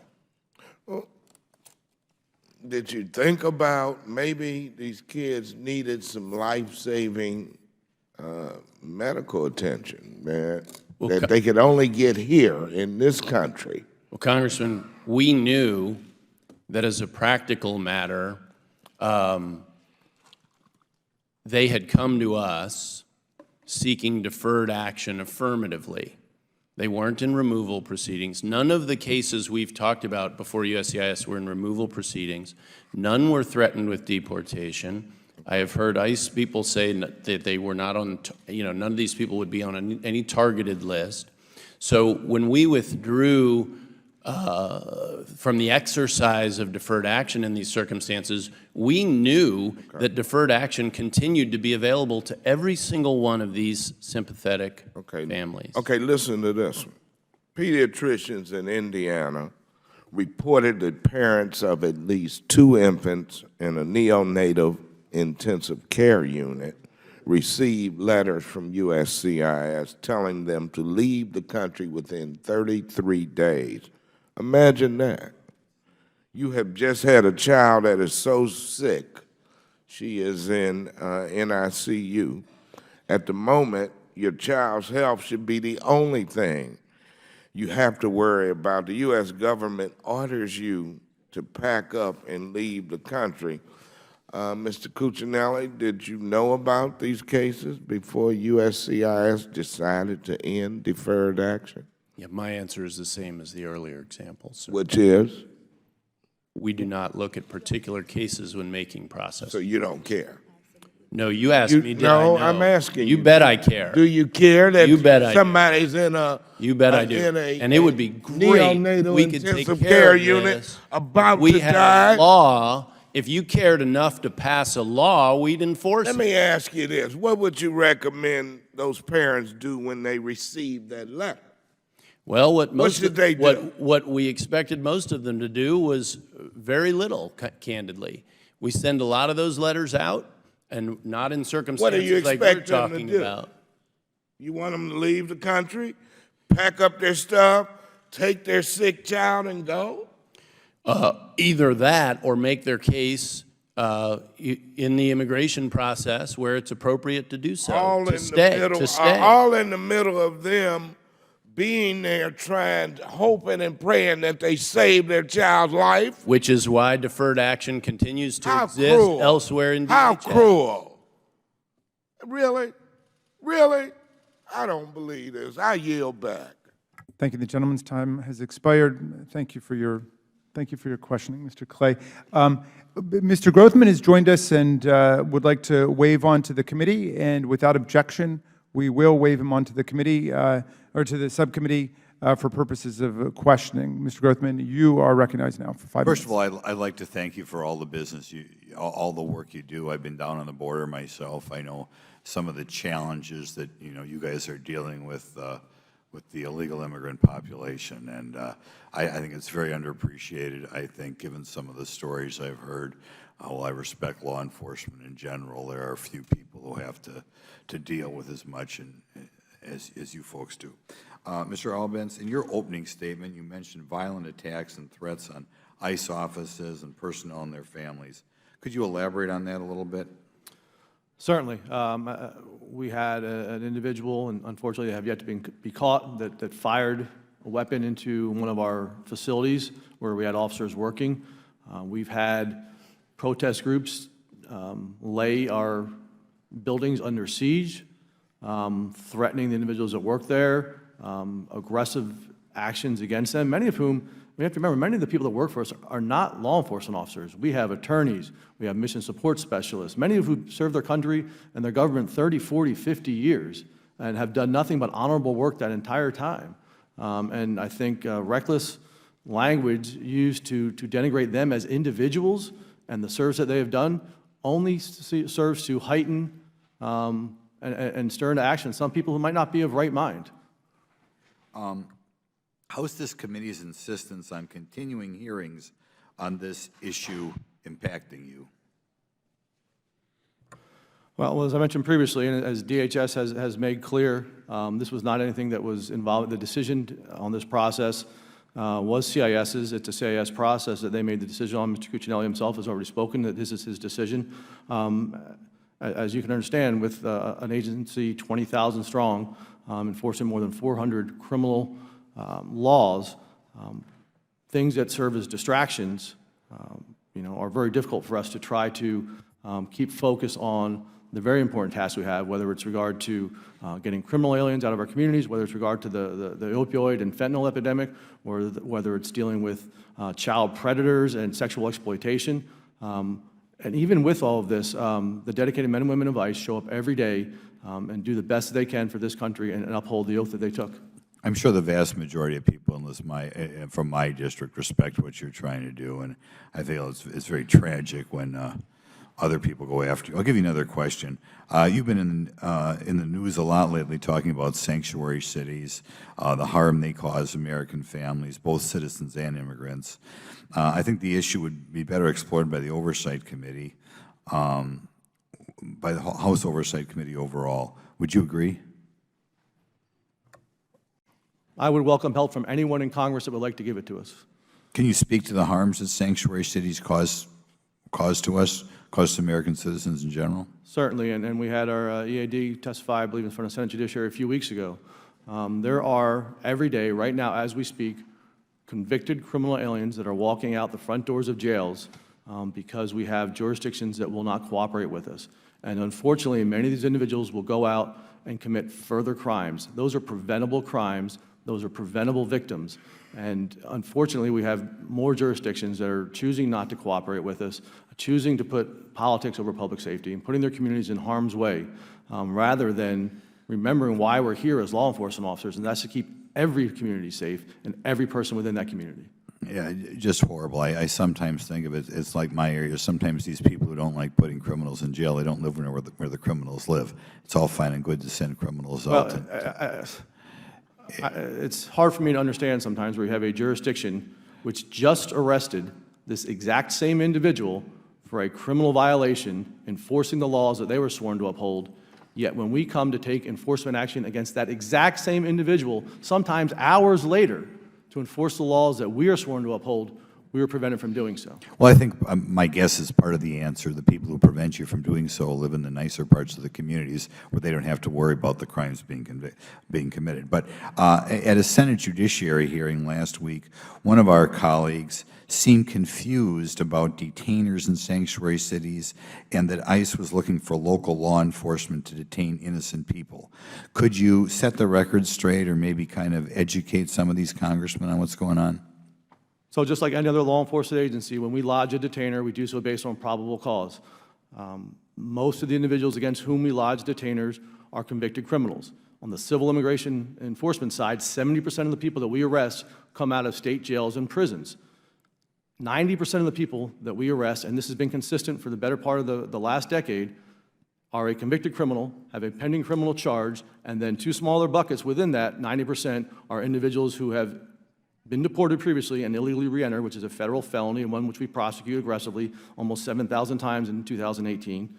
And those are immigration fugitives, those who have had their day in immigration court, gone through the entire court process, and now have avoided complying with that order. And we have more than 576,000 immigration fugitives, a number that grows every day. Thank you, Mr. Albans. The gentleman's time has expired. I now recognize the Vice Chair of the committee, Ms. Ocasio-Cortez, for her 5 minutes of questioning. Thank you, Mr. Chair.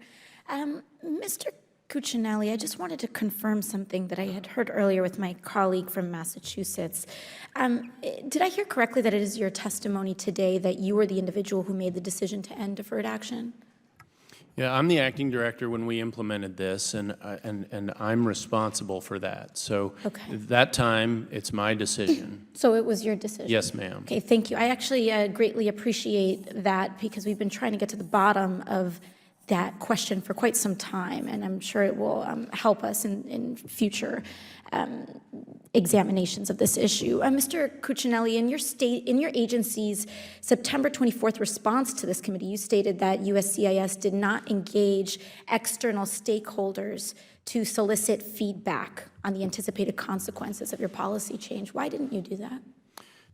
For something like this, where we are changing a process and we're not operating off of a legal or regulatory foundation, it is not a common practice.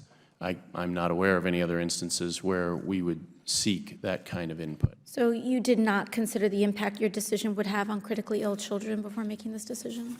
We understood that even with USCIS backing out of the role of affirmatively granting deferred action in a limited number of cases, that opportunity still existed within the entire DHS system. I see.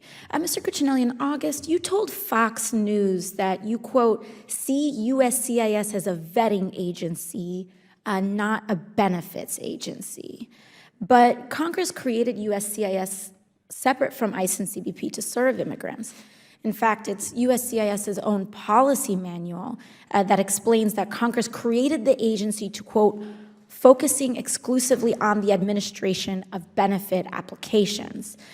So, Mr. Cuccinelli, USCIS is a benefits agency. Why do you consider it not to be one? So perhaps the best way to put that is that I would characterize us as a vetting agency first, but also a benefits agency, because you all in Congress have laid out a whole lot of different benefits that we adjudicate for immigrants and potential immigrants to this country. So that is part of our business and mission, and my phrasing is to emphasize the role we also play as an element of Department of Homeland Security in ensuring the safety and security and integrity of both the country and that immigration system.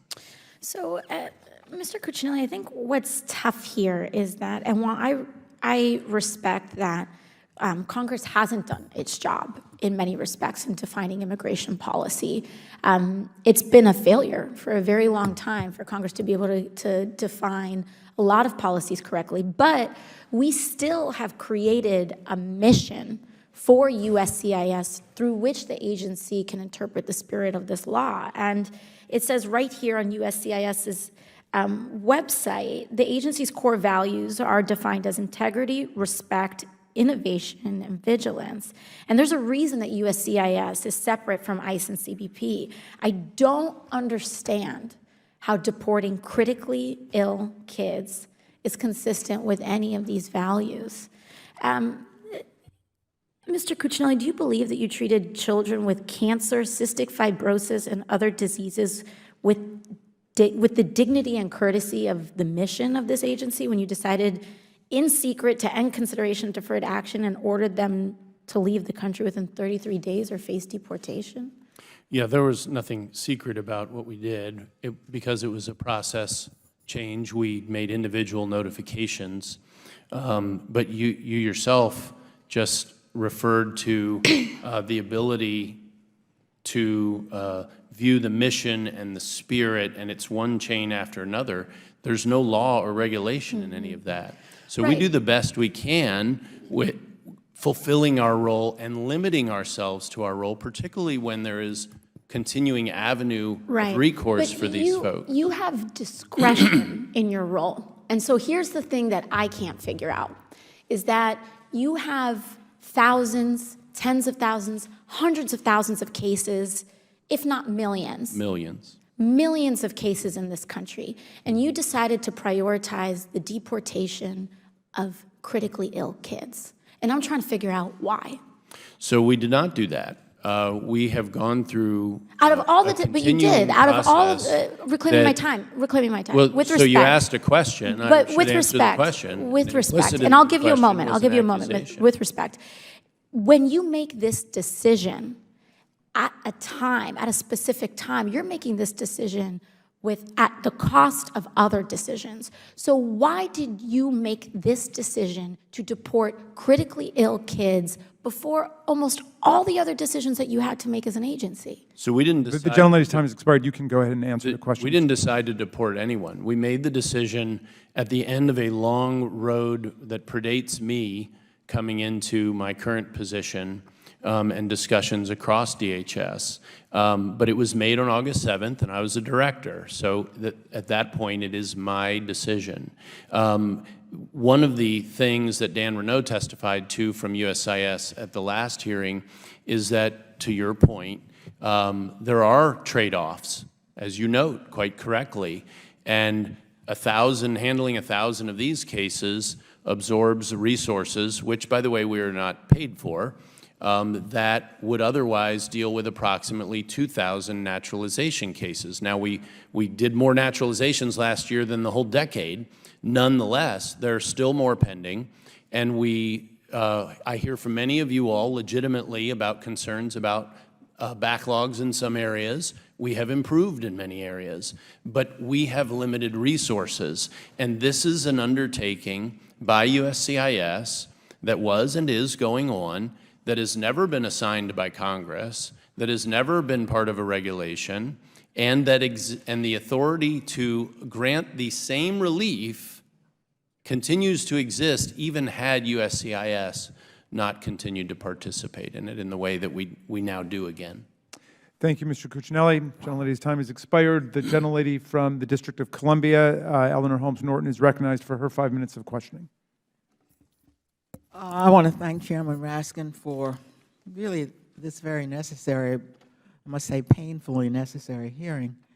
Of course, today's witnesses had not wanted the hearing before because they said they were in the midst of ongoing discussions with DHS to resolve it, and now, of course, they said it's been resolved, so what in the world should we come to Congress for, apparently not understanding the role of Congress in making sure that a matter does not reappear of this kind. Mr. Cuccinelli, you sent a letter to Chairman Raskin. The date was September 19th, informing him that DHS Secretary McClellan had, and here I'm quoting, directed USCIS to open consideration of non-military deferred requests, sick children of the kind under investigation today, on a discretionary case-by-case basis.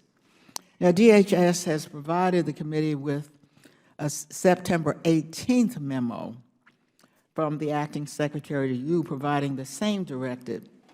Why was the decision made to reverse the policy on deferred action on a case-by-case basis when it came to these sick children?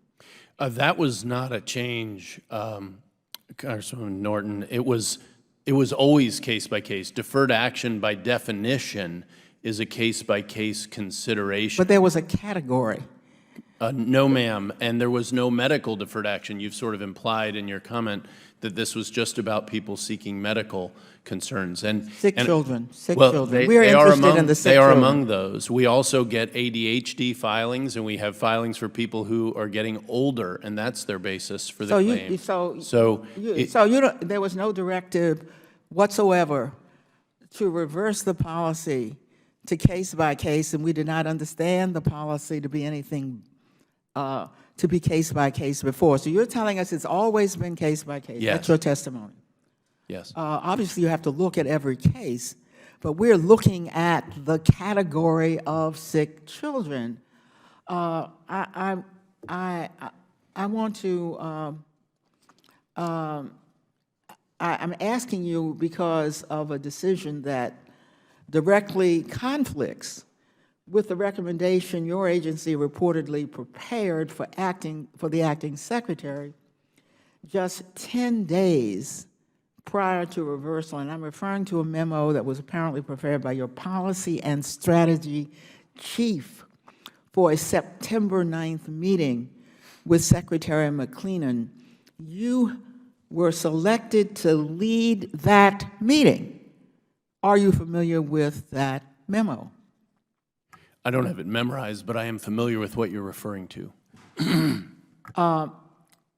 The USCIS has not produced that memo for us, but the press reports indicated that the memo recommended that the Secretary revoke USCIS authority to grant requests for deferred action. Reportedly, it said, and here is the quote from the memo, runs counter to the President's agenda to enforce our existing laws and potentially contrary to his goal of making sure aliens are self-sufficient, end quote. Mr. Cuccinelli, did you direct your policy and strategy chief to send that memo that I just quoted from? Well, we certainly did send a memo with recommendations to the Secretary before he made his ultimate decision. It included 6 or 7, as I recall, different alternatives. Did you agree with that recommendation that the authority of USCIS to grant deferred action requests should be revoked? Particularly, I'm interested even as to these sick children. It was a broader comment that with the breakup of INS, this authority was appropriate for the prosecutorial arms of the Department of Homeland Security. So you did not push back even with respect to sick children? And not appropriate for USCIS. So it wasn't just related to this category.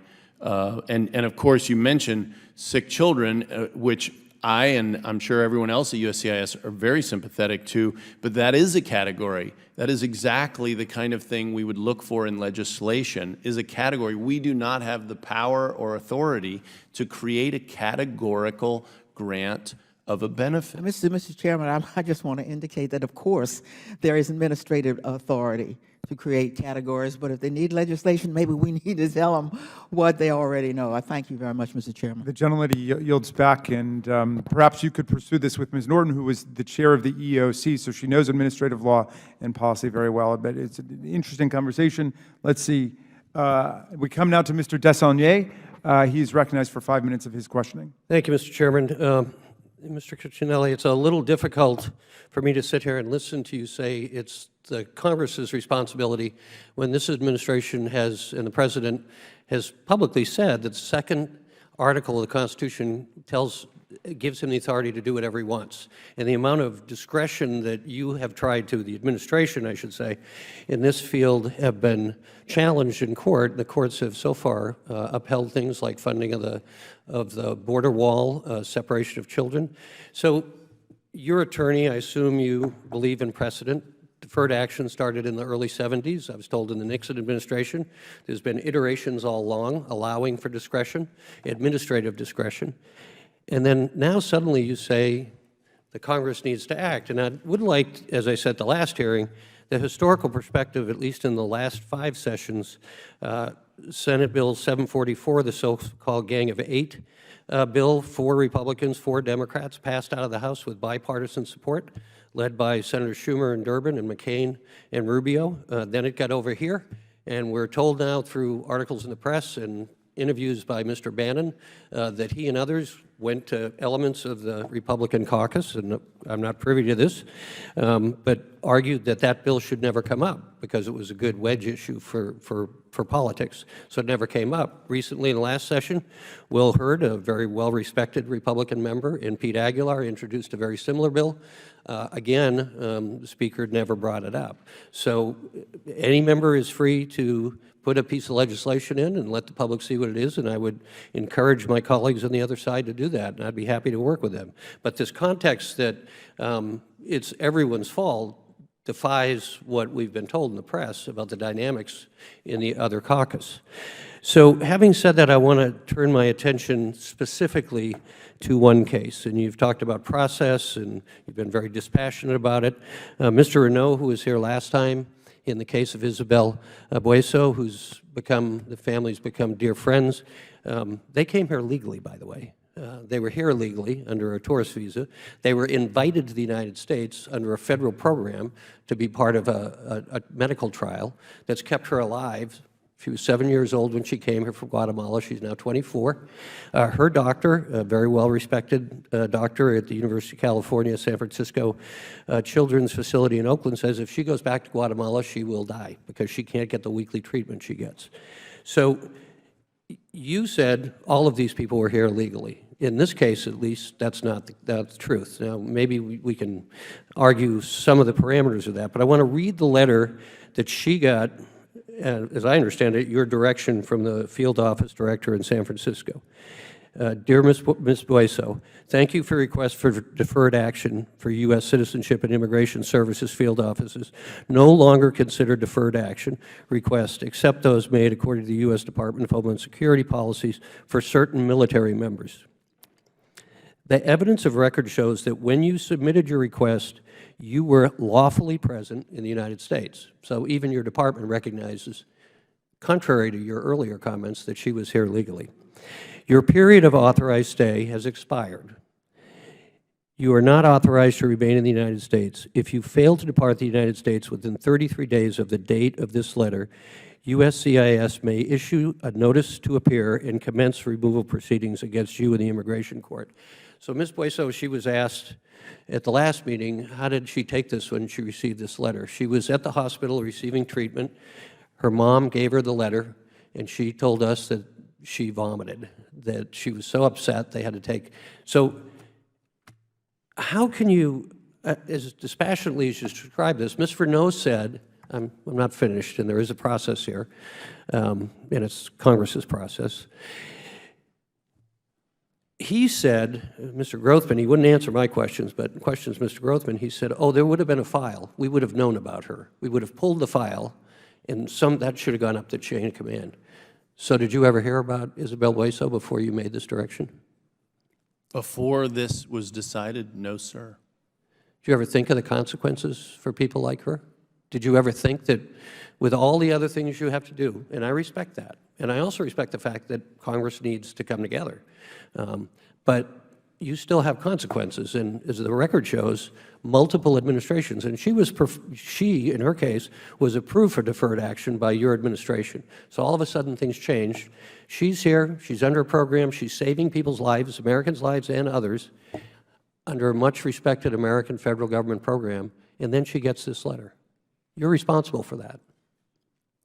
Would you care to respond? When we withdrew on August 7th from granting affirmative requests for deferred action, we knew that that authority continued to exist, and anyone who would have received such a letter could have or would have been in a process where they could also get it from a more appropriate source other than us.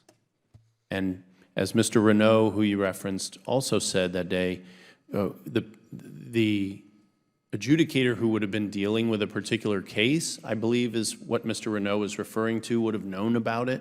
That doesn't mean that all, however many hundred cases, are all known at any given time by a regional director or the head of field operations or myself at any given time. And usually, only a small portion of them are ever learned about. So The gentleman's time has expired, and I'm going to recognize Mr. Cloud now for 5 minutes. He's arrived.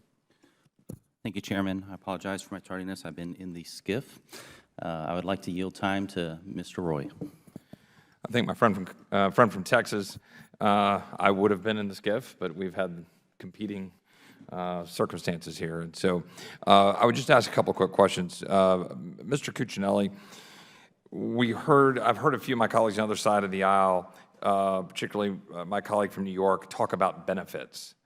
Can you clarify for the record here whether or not there is or is not a benefit being conferred, or are we talking about, in essence, a discretion, a prosecutorial discretion choice as to how we handle these cases? Well, it is deferred action is a prosecutorial discretion. Right. And we are not a prosecuting agency. The closest thing to that is simply issuing an NTA that starts a process. That puts you into the prosecutorial process. We do not participate in that. That's where deferred action is historically existed and been appropriate. And frankly, it's inherent in that authority. It is not inherent in our authority at USCIS. Right. Also, can you touched on this a little bit ago, the cost of adjudicating DACA applications like we're talking about here, these deferred actions, not just DACA, DAPA, but these deferred action cases, the cost of adjudicating those and what that means in terms of diverting resources from naturalization applications. You mentioned that before. Can you reiterate how important that is in the decision-making in a world of limited resources? Yeah, and I didn't mean to suggest that the people doing this would automatically spend 100% of that time on naturalizations. I was just trying to give the subcommittee a point of reference. And the Congresswoman correctly alluded to the fact that there are trade-offs. If we're doing this, we're not doing something else. And we, like any other agency, struggle to keep up with our workload. But unlike most agencies of the federal government, we are 96+% fee-funded by part of the immigrant community we serve, and we have to operate on what amounts to a balanced budget function year to year. So we don't have the opportunity to come financially flex to absorb more work that hasn't been assigned by Congress or by law or regulation in some way. One more clarifying question, then I want to yield back to my colleague from Texas. One of my colleagues referenced something about people who are here legally getting wrapped into this. And I just want to clarify for the record that is not the case, correct? I mean, when we go back to the letter in question in August, all that has been done, all that was attempting to be done was noticing folks who were here who did not have status. Then Congress has not produced a status for you to give, that this was a letter clarifying their status. That's right, and just understand, you could have a situation where someone is coming back for a repeat deferred action request, and they do it within the 2-year time period that is traditionally, though there's no requirement that it be 2 years, granted. It can also be the duration of treatment if we can identify that. And at that point in time, they will at least be under the then existing deferred action grant. Okay. However you'd like to phrase that. I will yield to my colleague from Texas. Thank you. I only have about a minute left, but could you tell me what law authorizes USCIS to grant deferred action to any immigrant who's here illegally?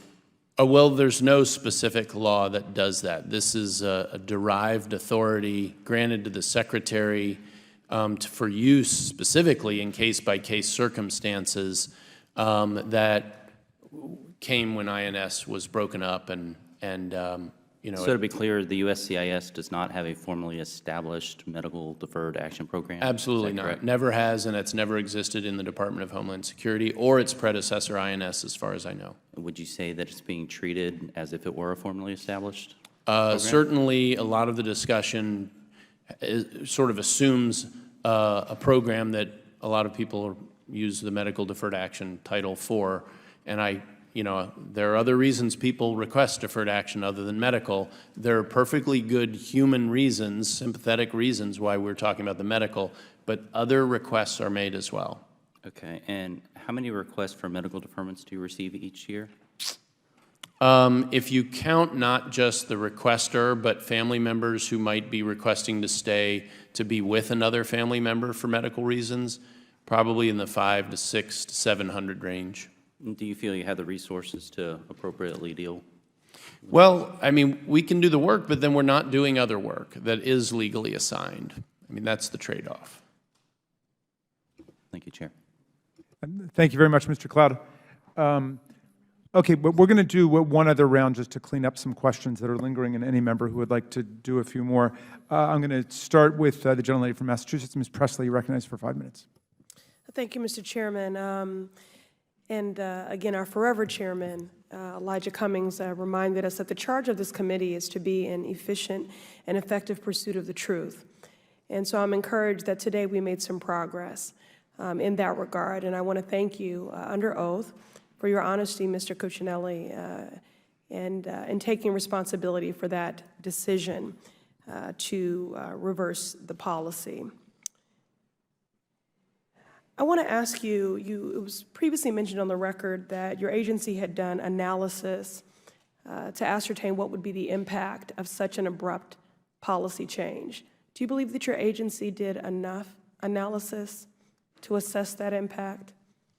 I'm sorry if I was unclear earlier. We didn't do any separate studies, for instance, like we might when preparing a regulation or something. It was internal discussion, not what I would characterize as a study.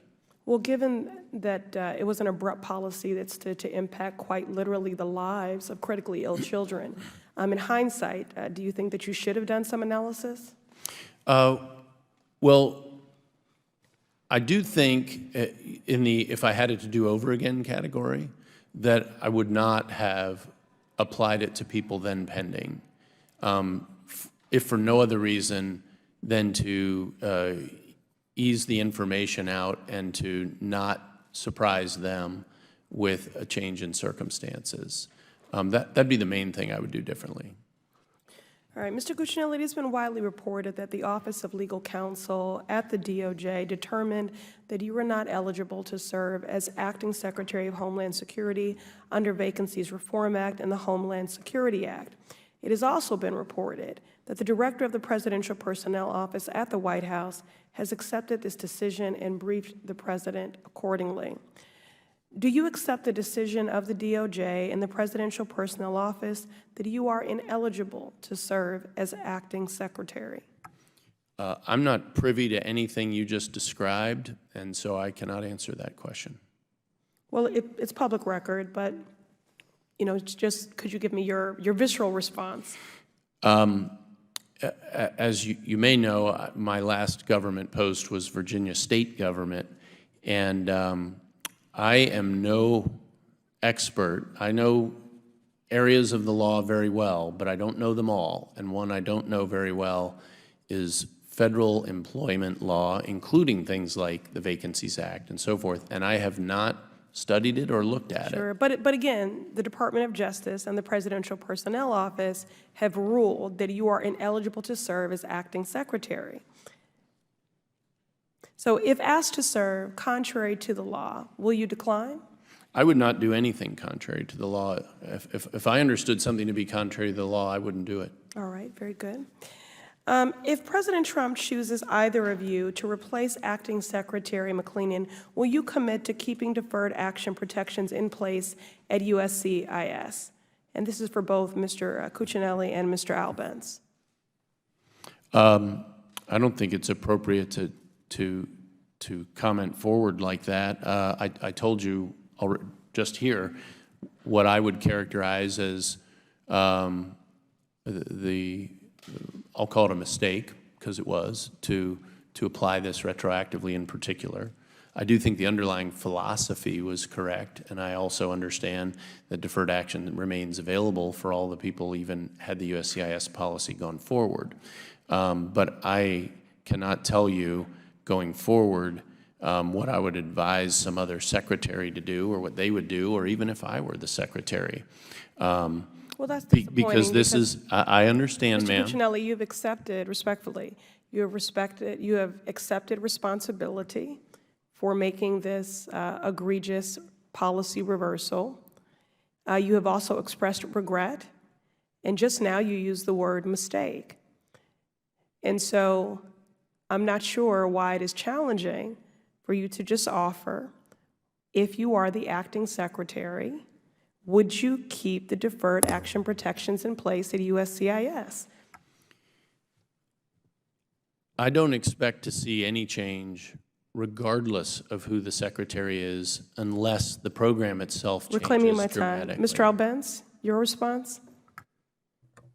I mean, first, I don't think there's any reason to speculate that I might be the acting secretary, because I don't see that happening.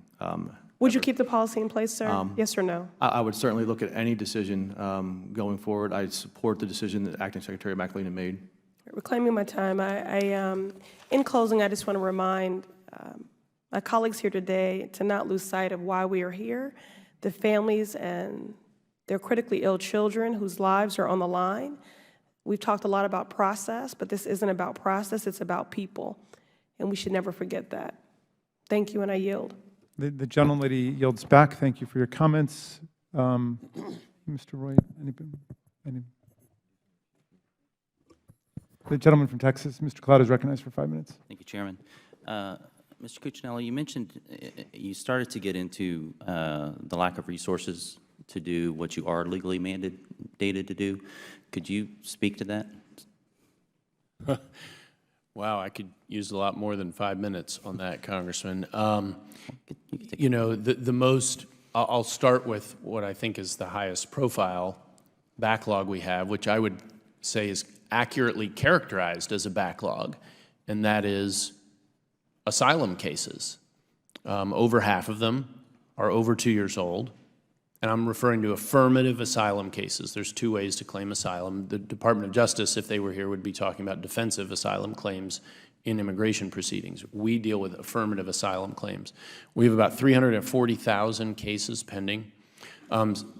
From as soon as I arrived, I began the work to plan and execute, and we're in the middle of executing a massive hiring campaign for asylum officers to start attacking that backlog more effectively.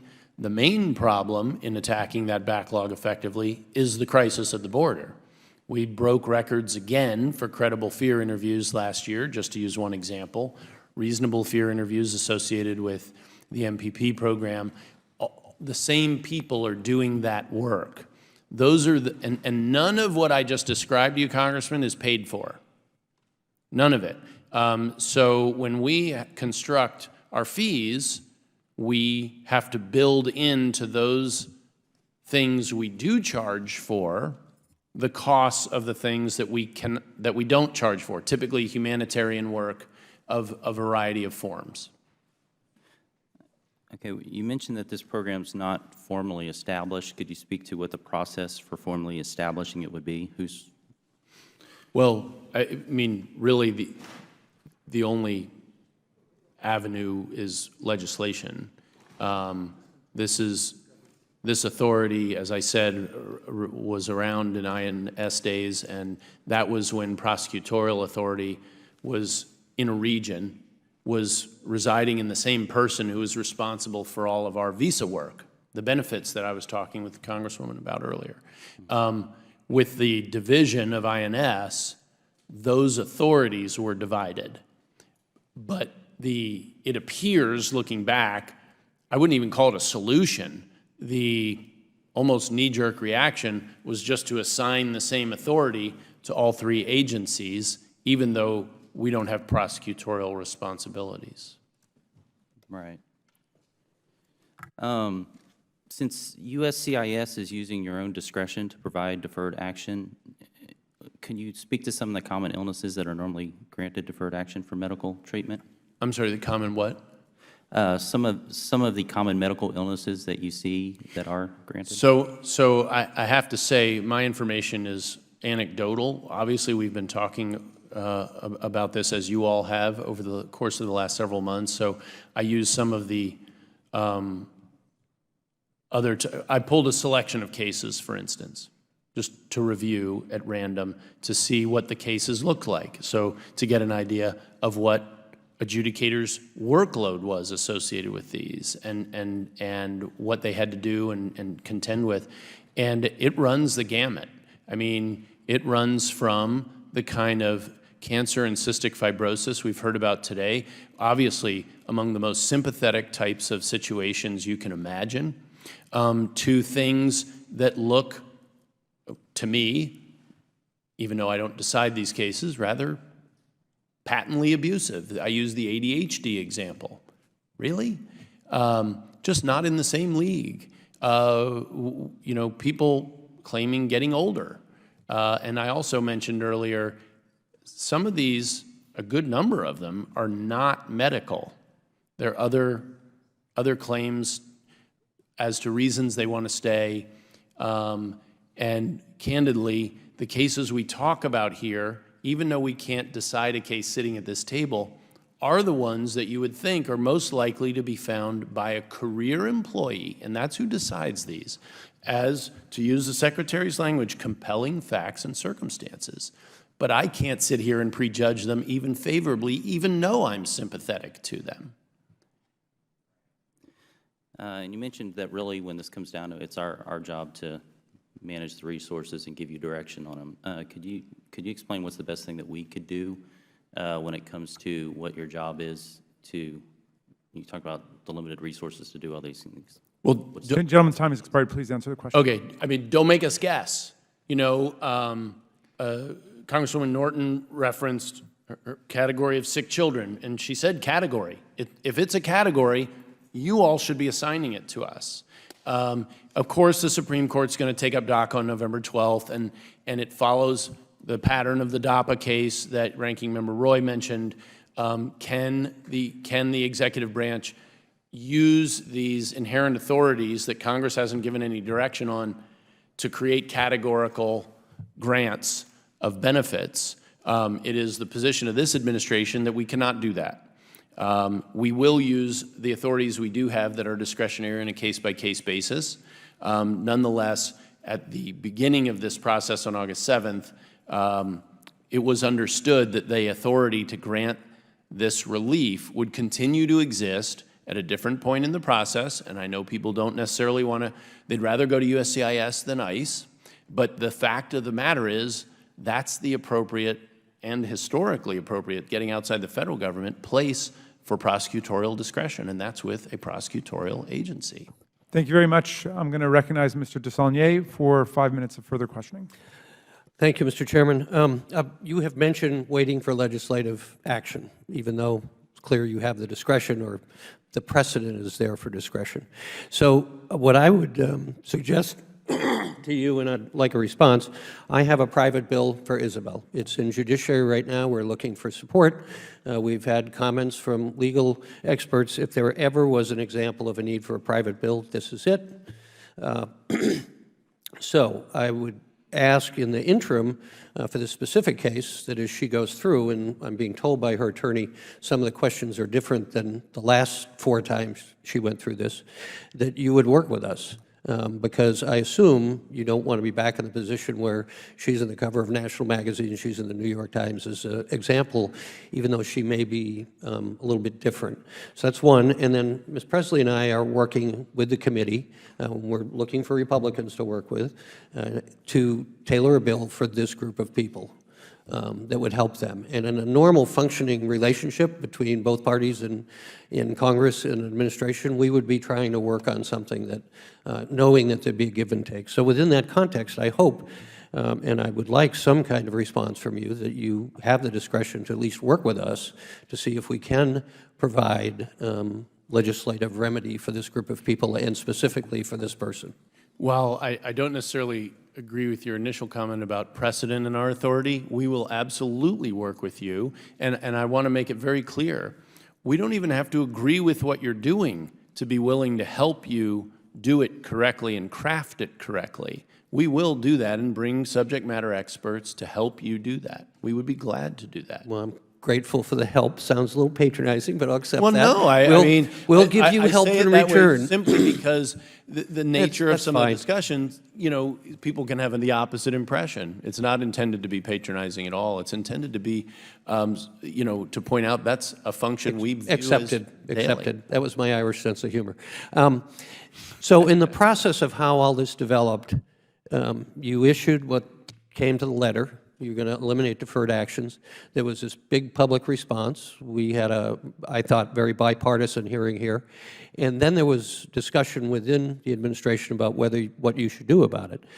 There's a memo that the press has got a hold of that was given to you by your policy director suggesting that you shouldn't backtrack, that you should keep as you originally were going to do. Is that true? And did you have an opinion at that time?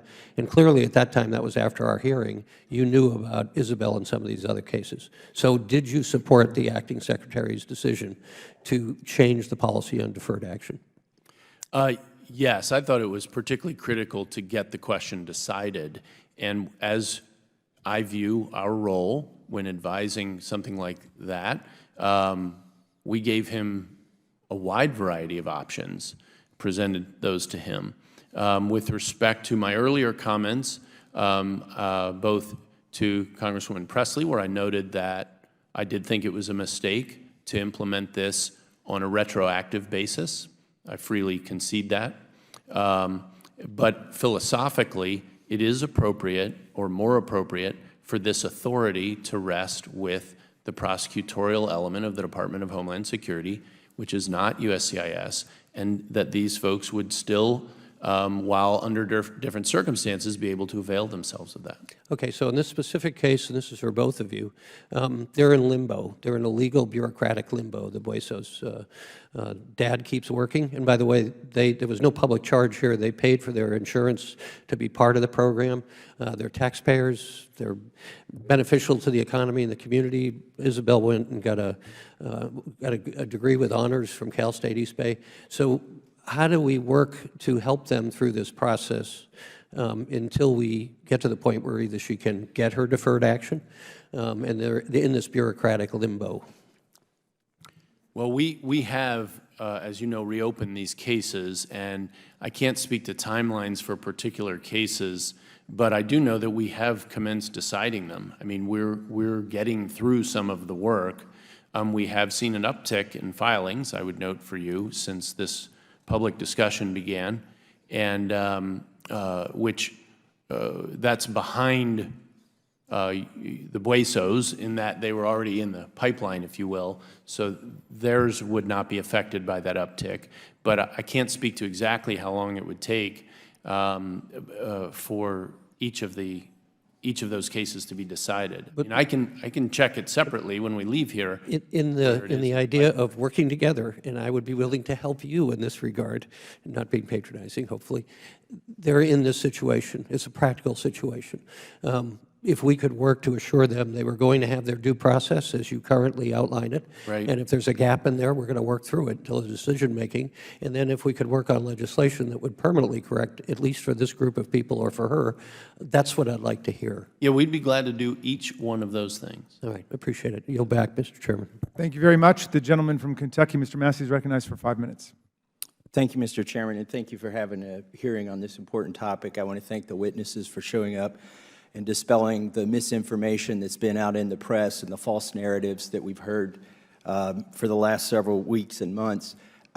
Before I yield time to the ranking member here, I just want to lament that the full committee, this committee, is right now simultaneously conducting a bogus impeachment process, 3 stories underground beneath the Capitol Visitor Center in a closed room. You have to go through 3 doors to get there. And a lot of my colleagues who would like to be here today are down there, both on the Democratic side and the Republican side. So I just want to say I think it's a shame that that is simultaneously happening, not just that it's happening out of the view and sight and sound of the American public, but that it's happening at the same time as this important hearing. And with that, I'd like to yield the balance of my time to the ranking member, Chip Roy. I think my friend from Kentucky, I've made that similar point before you were able to join, and I'll make it again. I agree with you. We shouldn't be having these things concurrently.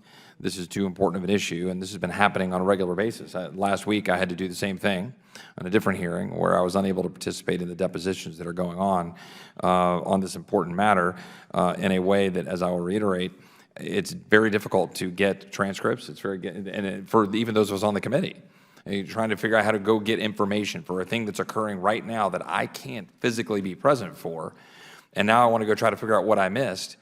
And I can't do it in an easy fashion. And any of my colleagues who aren't on the committee can't do it. Now, again, some of this may get remedied tomorrow, not sure. But I happen to believe that the House rules indicate that the records of this body are the possession of each and every member. And we're supposed to be able to have access to those records and have an open process to be able to go see this information.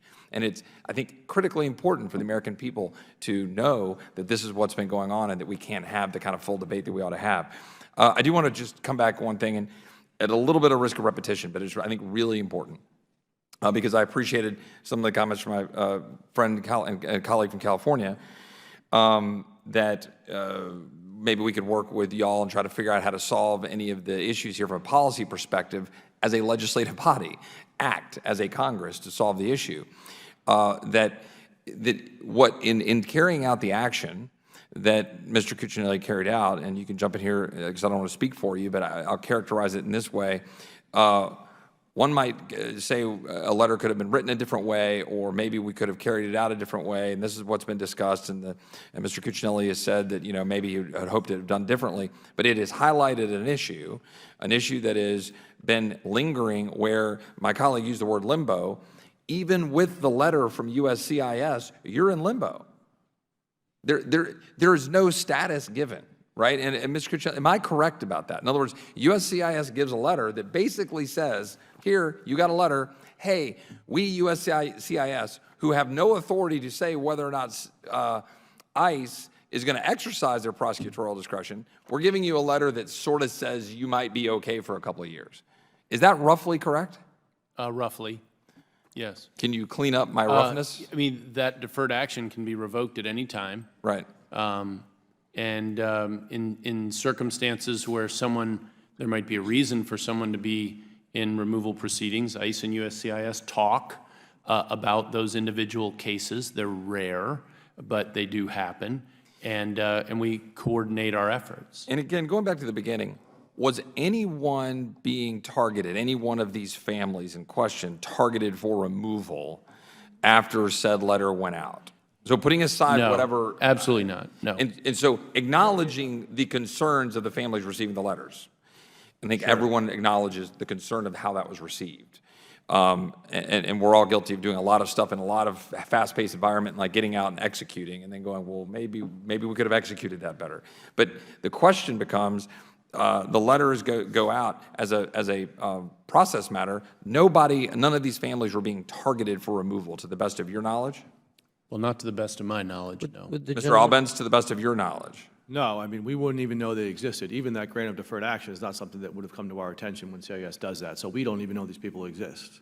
Okay. Would the gentleman yield just for a second? Of course, I'd be happy. I appreciate the tone. I think the caveat would be precedent.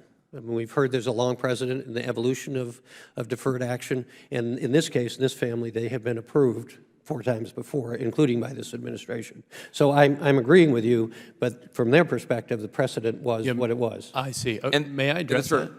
So now understanding what you may have meant by precedent a little better, Congressman, it is important to realize each review is a fresh review, and particularly in medical circumstances, those evolve, of course, and those would be reviewed anew each time. So perhaps I misunderstood your use of the word precedent previously. Maybe we just disagree on perspective. From their perspective, previously their attorneys had said, you do this and this is the likely outcome.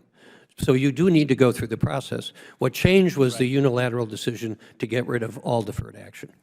So that changed the precedent, is my point. Okay, understood. Now I understand what you mean better. And the last point I'll make, and I don't remember my time, but then I won't try to take any additional time after Mr. Massey. Please take your time, Mr. Wright. It would just be to say the precedent we're talking about is in my view, flawed precedent. In other words, it's a kind of patched together circumstance to deal with a population who is inherently in limbo, and it's not affirmatively set out. And so I get a little frustrated. Your tone, this has been great. Some, nameless they may be, come here to bluster about the evils of what's being transpired here and to try to impute to Mr. Cuccinelli or to any other members of DHS a desire to create harm for people, as opposed to have a system where the rule of law means something. May I suggest sort of a rhetorical question, just By all a means. thought exercise? So an obvious way to think about this isn't case by case. It's asking the question for each person, where do you draw the line?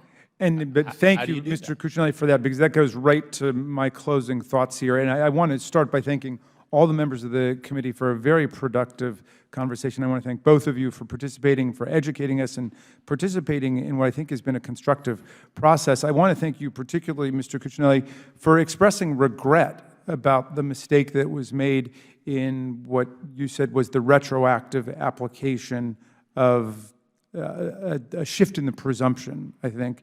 And I thank you for that. I do want to pose a question about that, though. And obviously, it caused great anguish among the families that were affected, and I assume that moved you. I know you to be a man with a heart, and so you were moved by what you saw. And you know, this may have looked like it was sort of easy pickings in terms of going over a whole series of administrative policies where, you know, one could just tighten the leash in some way, but suddenly it caused a major furor because of the anguish and pain that was affected for the families. But what does that mean about going forward, given the, you know, the compelling facts and circumstances standard that you're operating under? You said there's certain things look clear. We apparently all have consensus about cancer, cystic fibrosis, leukemia, very serious diseases that we've heard about from people coming forward. On the other end, I think you said this was almost humorous, aging, that people were, somebody was actually granted deferred action because they were aging. I didn't say they were granted. Oh, I see.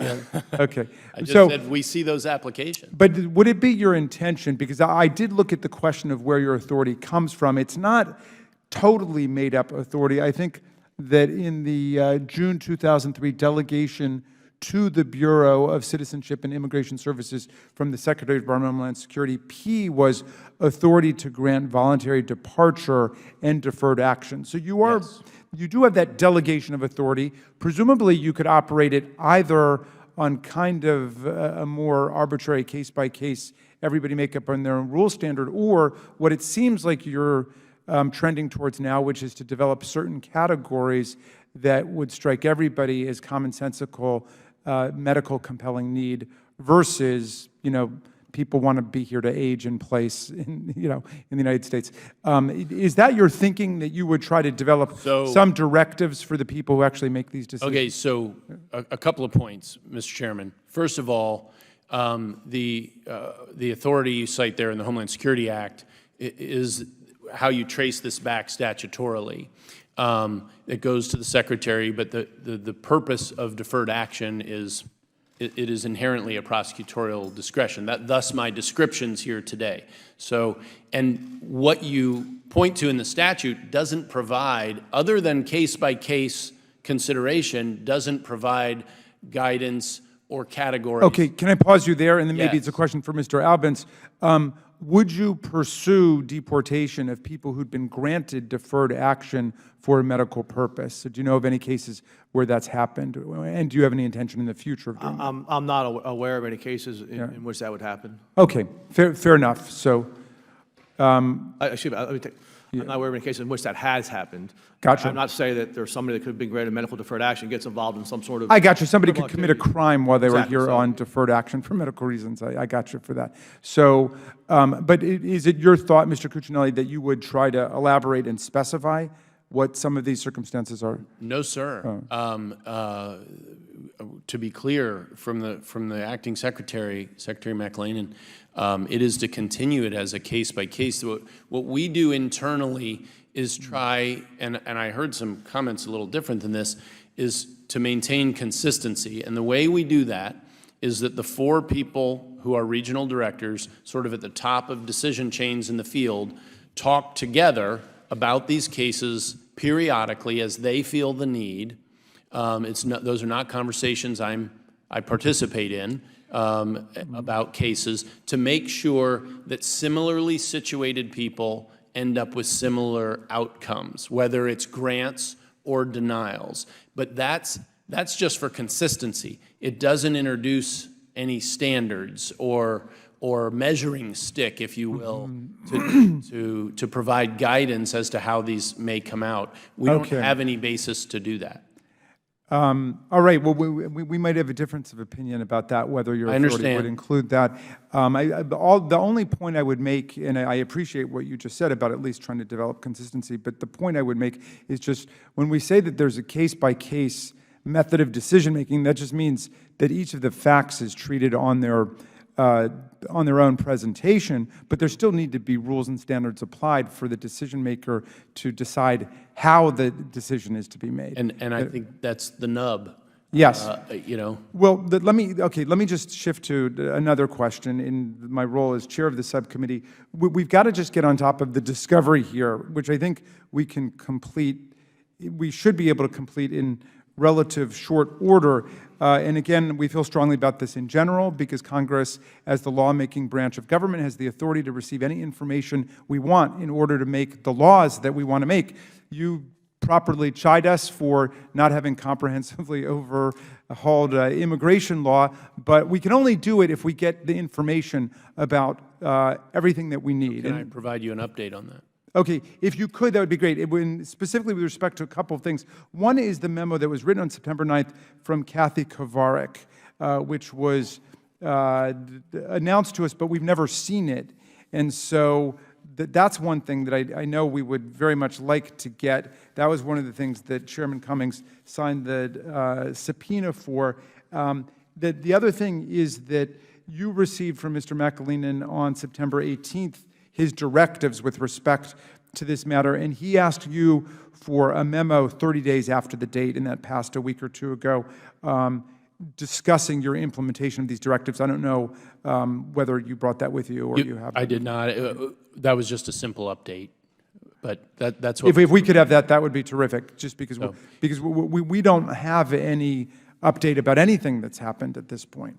So to be clear, the document request, we are still in litigation. The plaintiffs have not dropped their cases, and so Of course, but that has nothing to do with Congress. I mean, the Supreme Court's been clear about that. Right? Well, please let me finish. Yeah. What it does have to do is we have to review our materials to know our own position. So we're not, we're doing all of that gathering of documents and review now. So all of what we can provide, we certainly will. Okay, this is one area of the law that I actually know very well, that anyone's requirement to comply with a congressional subpoena request for information is not stayed in any way by virtue of the existence of other legal proceedings or litigation.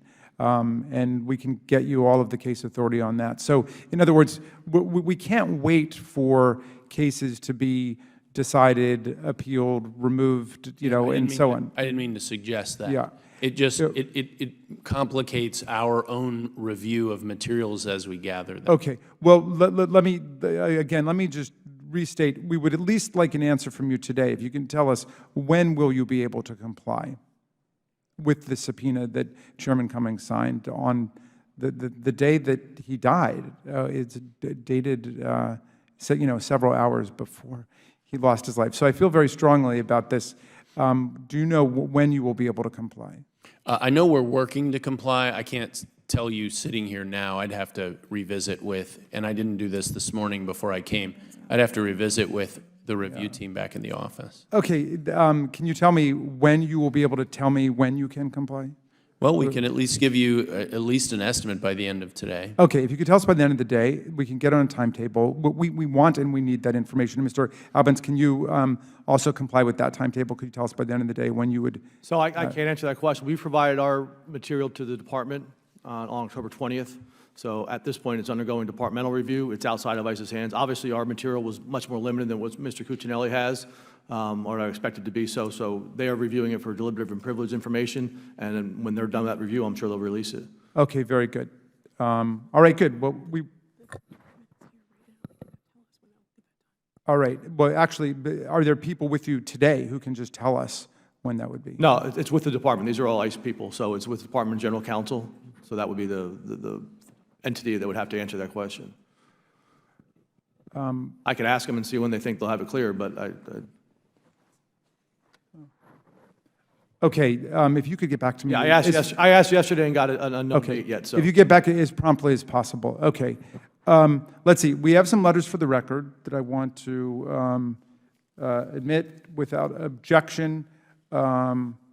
Let's see. We have letters from several disability organizations, the Interfaith Immigration Coalition, and the New York Legal Assistance Group, discussing the consequences of these policy changes for children who benefit from deferred action. I ask unanimous consent that these letters be entered into the hearing record. Without objection, they will be entered. Okay, and finally, Mr. Cuccinelli, I am seated in Mr. Cummings' chair, and so I am mindful of his extraordinary career and the fact that he always told us, we're here to help people, and I've got an opportunity with you here to just ask you about one other case that I've been unable to get an answer from the department about, and so I wonder if you would indulge me by just listening to this, okay?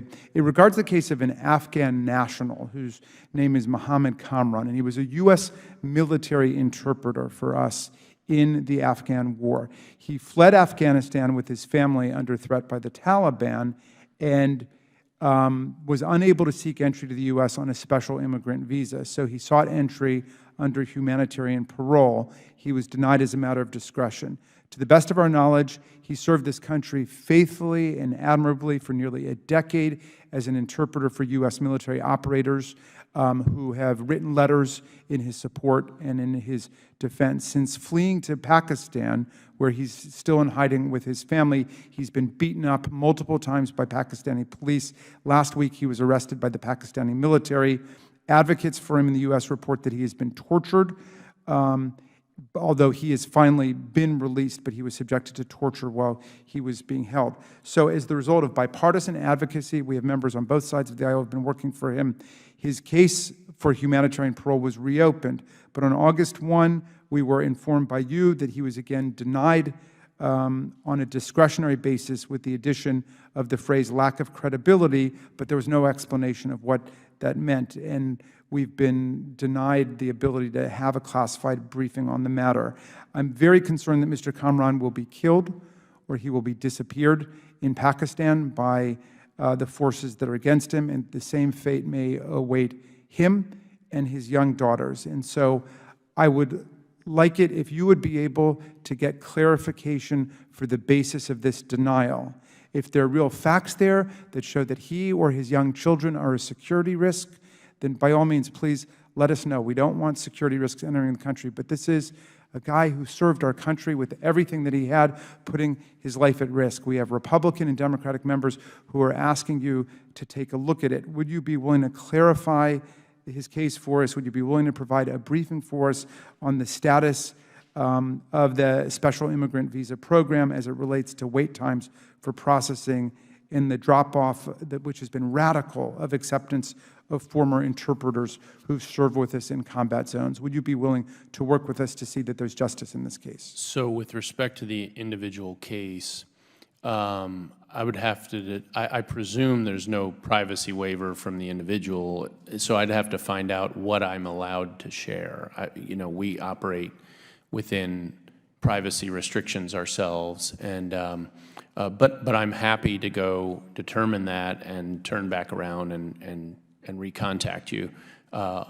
Please do. I mean, his advocates. What I result. Yeah, his advocates are asking us to do whatever we can to save his life from their perspective. He's someone who served with the Afghan government and with our country faithfully, honorably. The people who worked with them over there are asking us to take a look at his case. We know that there's been a dramatic drop in the numbers of interpreters who've been admitted to the country.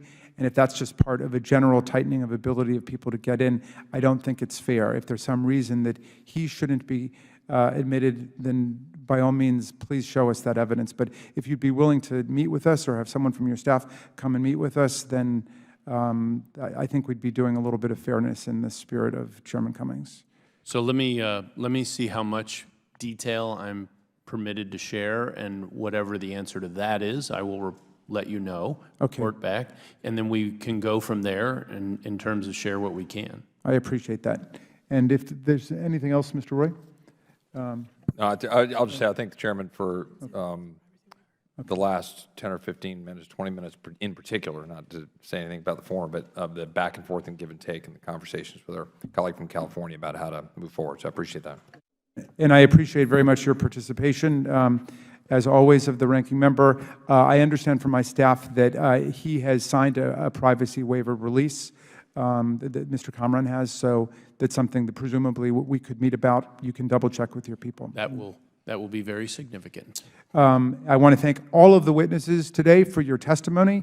I know you've got important business to attend to, so we thank you very much. Without objection, all members will have 5 legislative days within which to submit additional written questions for the witness to the chair, which will be forwarded to the witnesses for response. I ask you to please respond as quickly as possible if anybody has any follow-up questions. Mr. Desaulniers, I want to thank you for your endurance. The hearing is now adjourned.